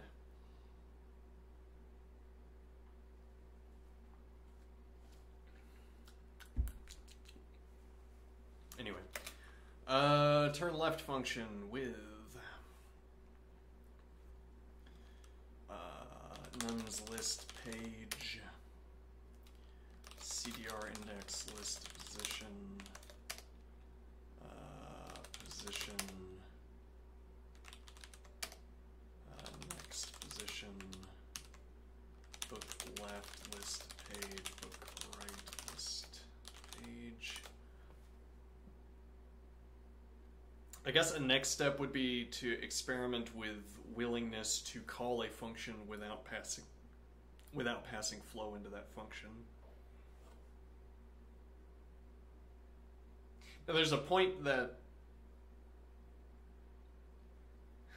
in the world of classical music, you have sort of personal styles. You have lineage of training where some great master passes on the skill, passes on mastery, but passes on a particular color, particular flavor, a particular personal style of mastery. Okay. And now, so you could have the lineage of Rostropovich, for instance, or the lineage of, who is my favorite cellist? The Baroque cellist who died recently. I can't remember. It doesn't matter. I indexed my favorite cellists by my ability to find them on a video sharing website. Well, so what is the idea? Now, if you want to learn anything from a great master, you don't ask them to explain another great master's style. They might be able to do that, but they're not going to explain it as well as their own style. Similarly, our interlocutor is probably better at racket coding than I am. On the other hand, our styles differ. Now, so if I wanted to ask, how would you code like I do, except better? The interlocutor might be able to answer, but I would not be getting as good of answers out, so I imagine, as I would be getting from asking, how do I code this in the best way? And so the point of this is saying, Well, so the answer to this question is to put this into a block loop. Okay, somehow. Or a for loop. Okay, somehow. Okay. Now, should I be willing to call a function and get its value back without passing flow into the function? Because I don't have to pass full flow over, which would also mean that I don't have to pass nums, I don't have to pass CDR index. I do have to pass both of these. But actually, no, I don't, right? Yeah, I do, because these would be temporary copies. Right, so I'd have to call back replacing these copies of the books with these two temporary copies of the books. But okay, so I only have to pass these four in. I don't have to pass these two in. Which might be some kind of savings, but for now we'll do it this way. Full flow pass. And then this is the same as well. All of this code.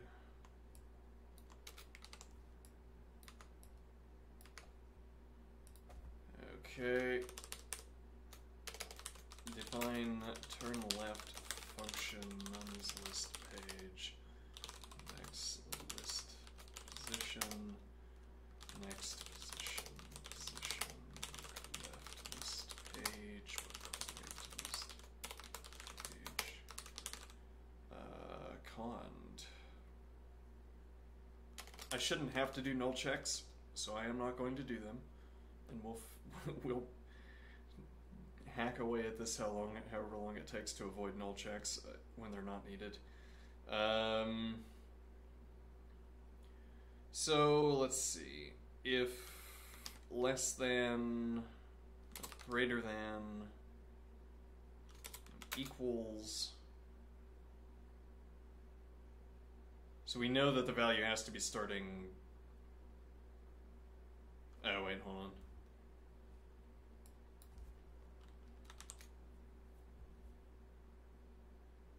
Yeah, okay. Equals position next position, then call back to read function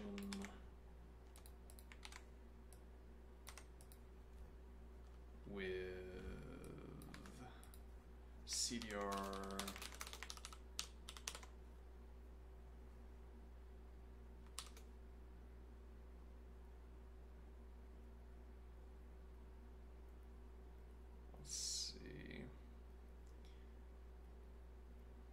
Actually, you know what I might do here? I might garbage collect. I might invoke a garbage collect every pass and see what that does. So notably, lists are immutable, so every time I run CDR of a list, I'm leaving behind a list that has to get garbage collected, I think, is how this works. And so the idea would be that I manually trigger garbage collect every time we exit one of these functions where I no longer need an old list.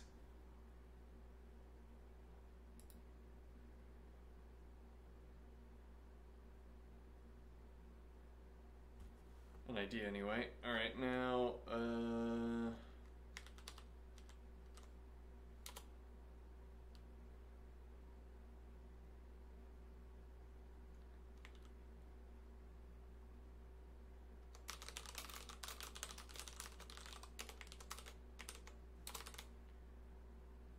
so we get to equality and then we const the page onto book left every time. Okay. And this can be an else.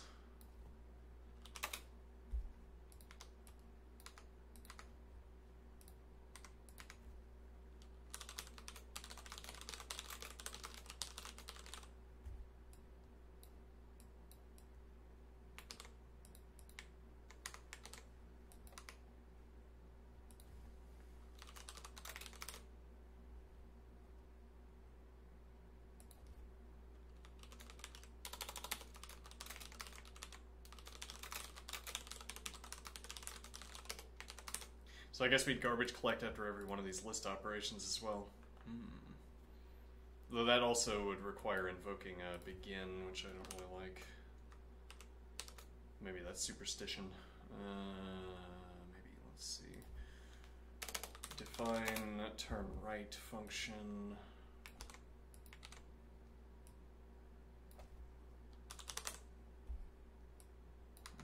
Okay.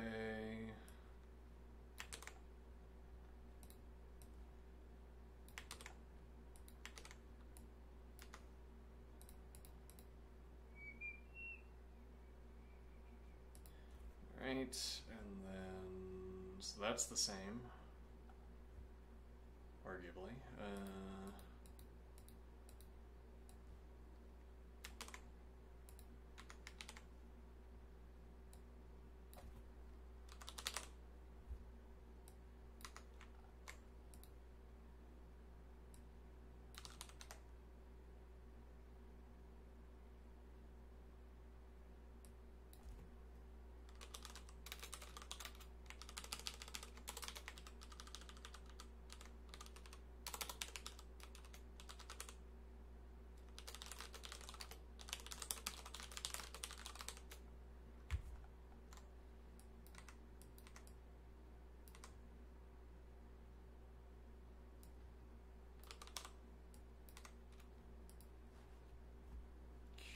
Okay.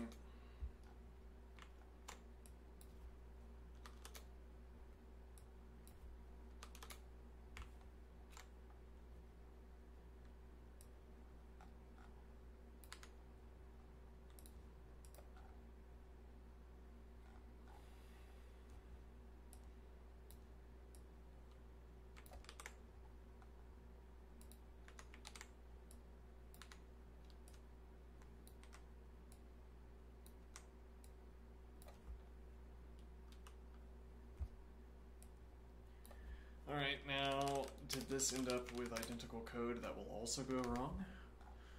Or did it end up with correct code that will not go wrong? Let's find out.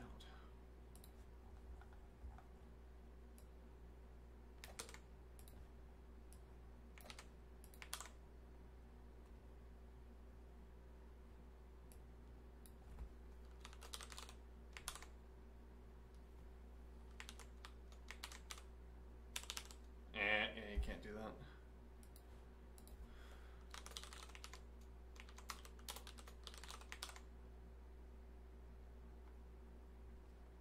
Bound identifier, yeah.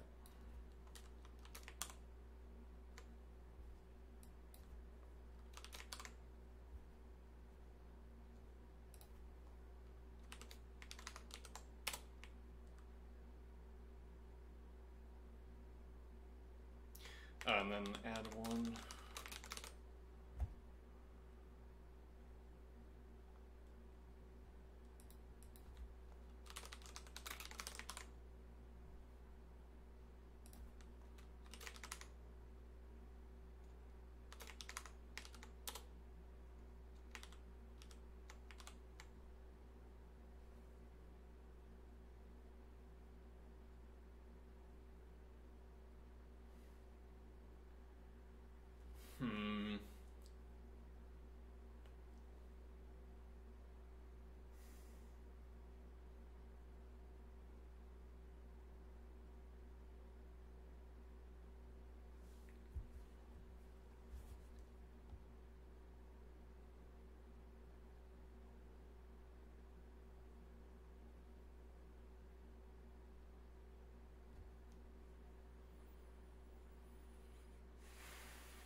So there's a point here that after we const the first page onto book left, which happens here rather, then we are at position 1 because with the framing that when I get 1 I'm already in position. The position value is add 1 of the number of pages off to the left. Well, no, not exactly, because we are indexed to 0 for position, so we have 0, page 0 off to the left. But okay, it's the position that the page will be in when we const on the next page. So we're at position 0. When we const the page on, it will be at position 0. We add 1 to the position. If I const the next page on, that page will be at position 1. Okay.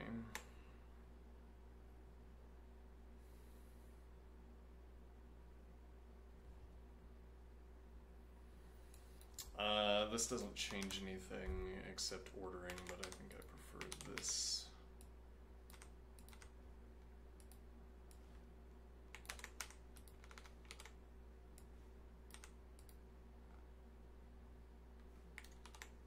Yeah.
So it's turn right that's not handling this correctly, and why not? So we continue consting onto left until we get to this case. Now we've added 1, we're at position 3, so we need to turn... Well, no, so this is still turn left, right? Actually, why do we ever go into... why do we ever go into turn right?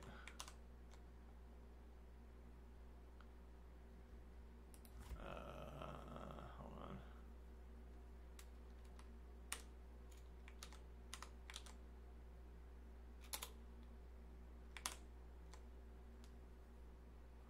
How are... Wait. Why did this not get caught? Whatever. I thought we were already dealing with null errors. It turns out we were still dealing with... there we go. Turns out we were still dealing with syntax errors and not null errors. Alright, so is this correct? Let's see.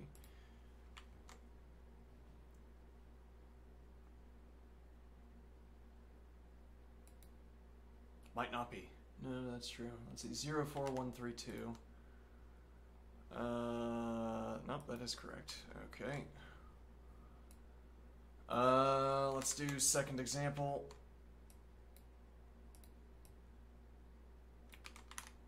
Let's see.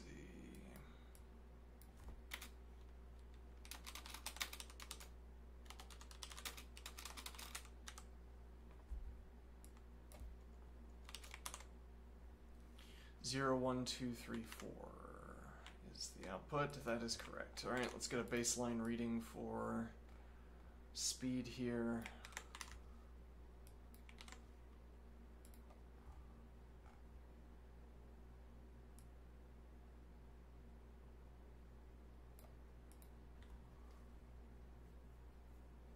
Time limit exceeded.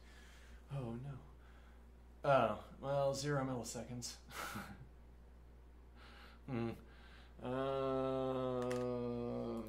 Which kind of obviates the point of changing out for all unsafe operations.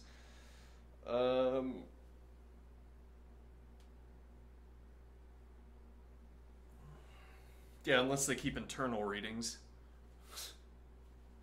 Racket is a joke language. All of its outputs are too slow.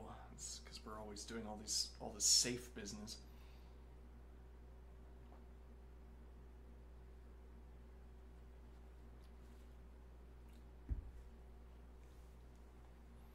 Let me see here.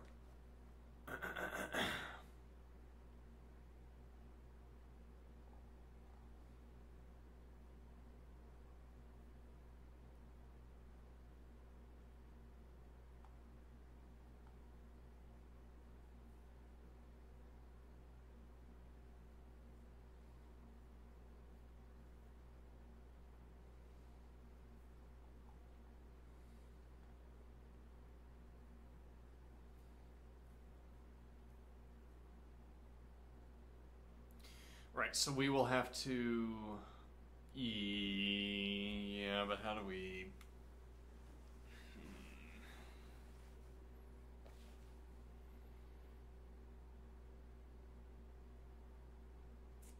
How do we make a legal test case for this out of the list generator? With the observation being that we want to test passing only partial flow. So we call the function without passing everything into the function. Well, so the idea would be that we call back to read function with cdr nums.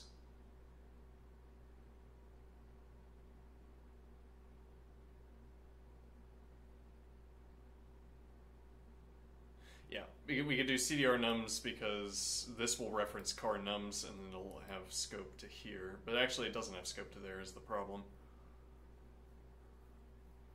So we would have to pass in, or we'd have to pass in the car of the value. I mean the car of the list.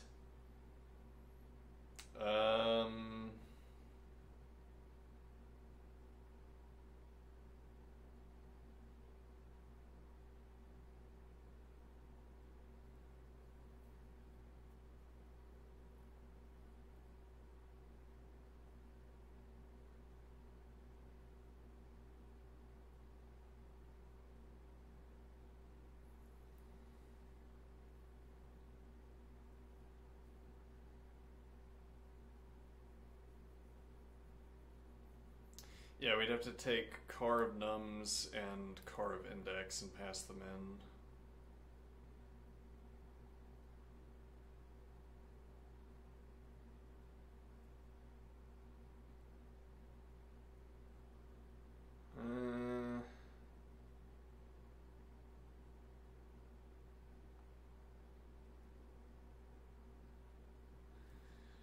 Guess we'll leave this as fine for now. Alright.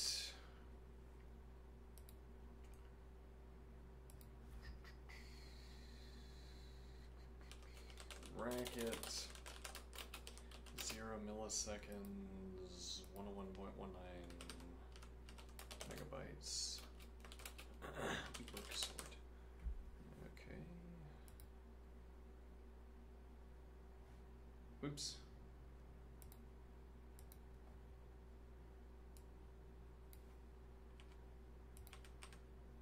Reading the code explains the code.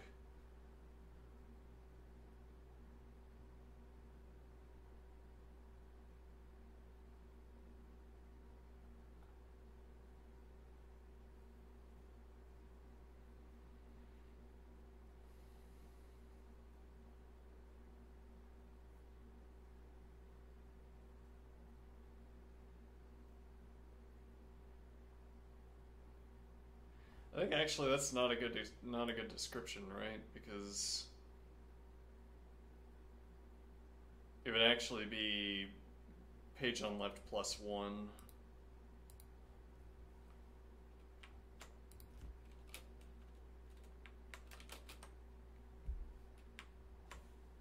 I think.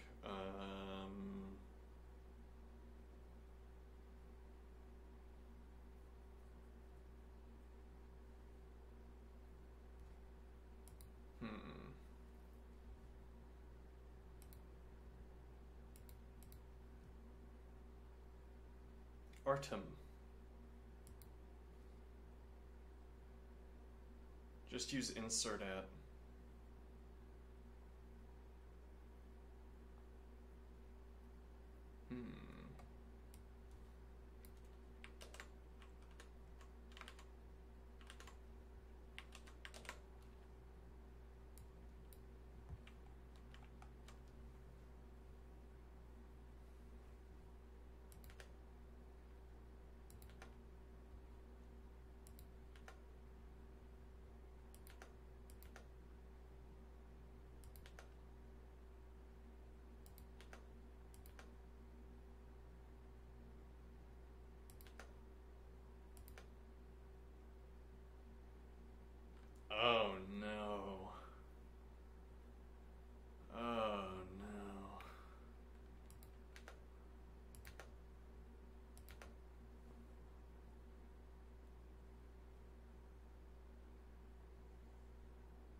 I understand what this is doing correctly.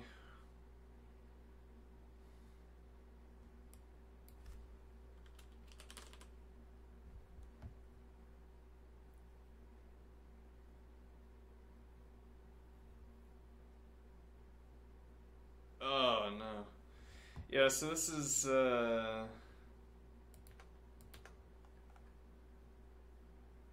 is defining values before and after, and those are the values associated with split at list. So we're splitting the list, the inserted list, at position.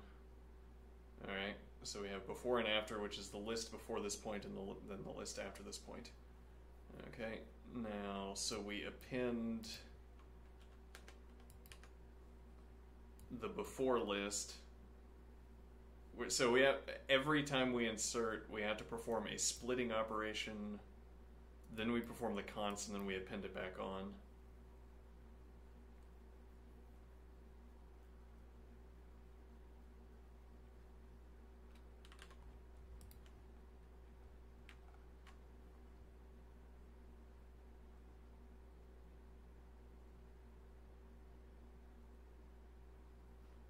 That's innocuous. I'm not sure that's correct, but even if it's correct, let me see here.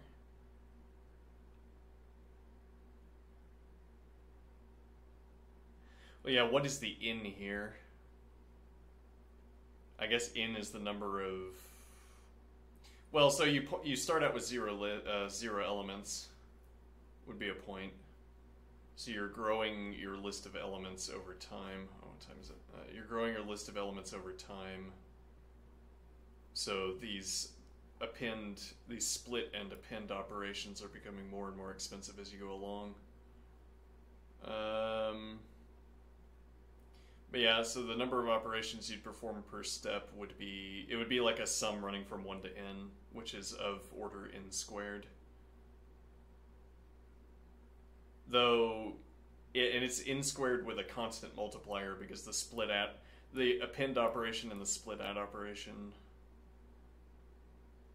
Well, so you split at, which means that you have to, you have to cycle up to a position and hold on to that list. You also have to hold on to that list in order, as opposed to what our operation does here, for instance, where we fold L. So our book left is reversed. The most recent page is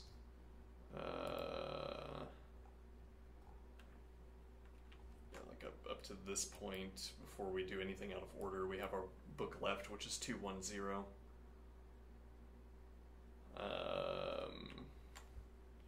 Here, split at is keeping the list in its order, but the way you do that behind the scenes would have to be that you cycle through elements and then you reverse them at the end. So this itself is a reverse.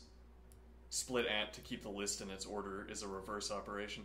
So if nothing else, splitting by cycling through the list and putting those elements into a reverse list, and then instead of appending, fold lefting, would be a constant time improvement, but it wouldn't be an order of magnitude, or it wouldn't be a big O tier improvement.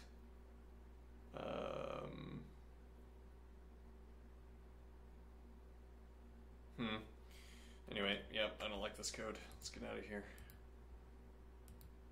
Alright, 1389. Rework.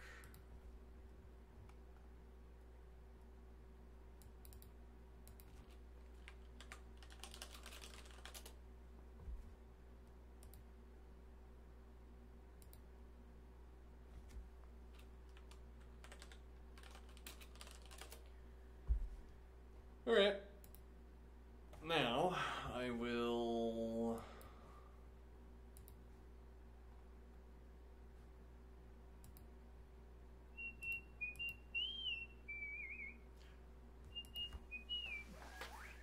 exercise for 10 minutes, and then I will... wait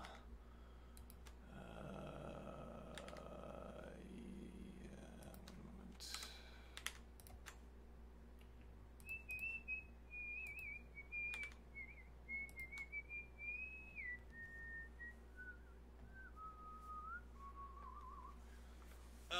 Am I gonna trim my beard down into a mustache? It's possible. I might do that. Okay. Get a nice Guy Fawkes.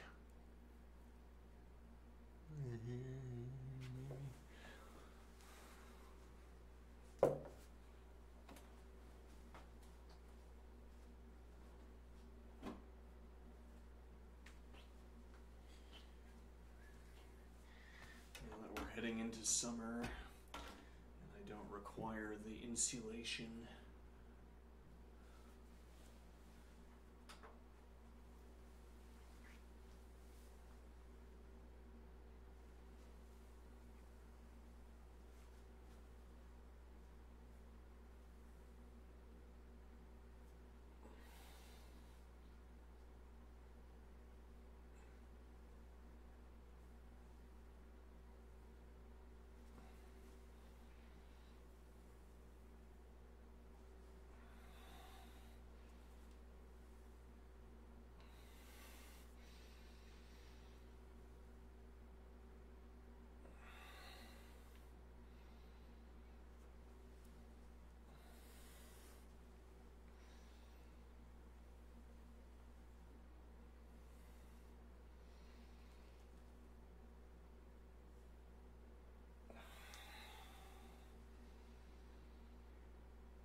One of the benefits of not drinking heavily on weekends.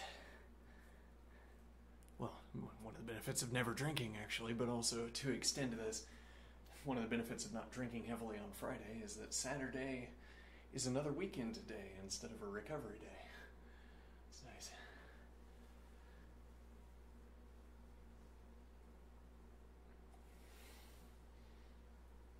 So the fact that we did not get around to following through on the square construction, in fact, does not mean that we have precluded an attempt this week. We still have tonight.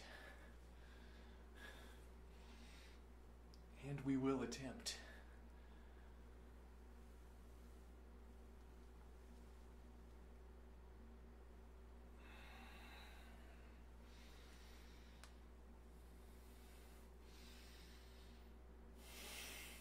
Why do I think the model needs to see this thing? The geometry engine and the internally inscribing square.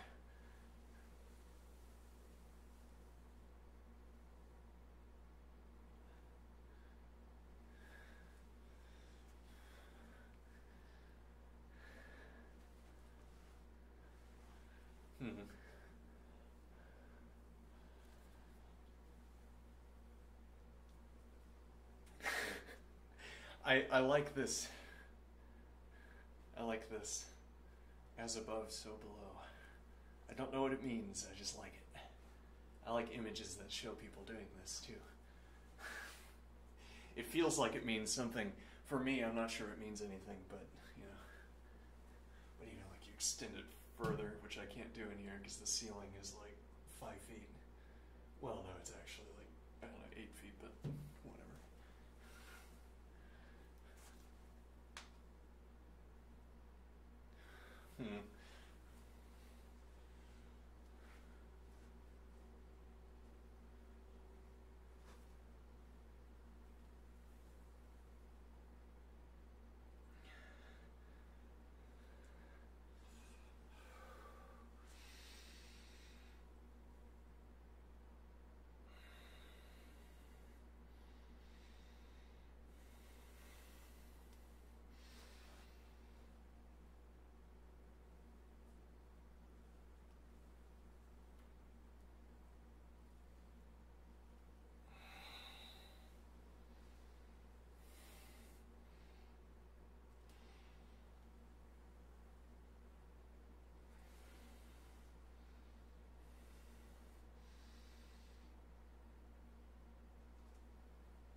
abdominal muscles.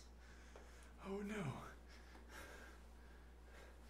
Oh no.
I still have another minute of this.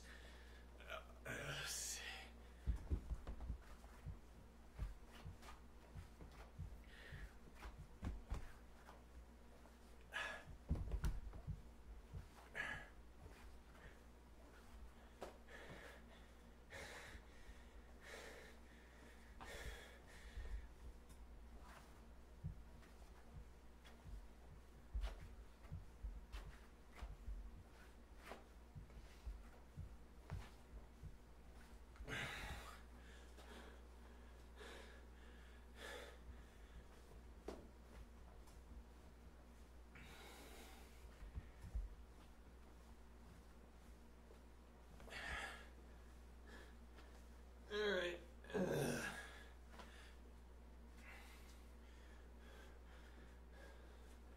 Okay.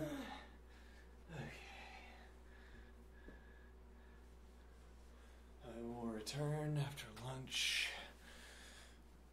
for whatever it strikes me to do. See,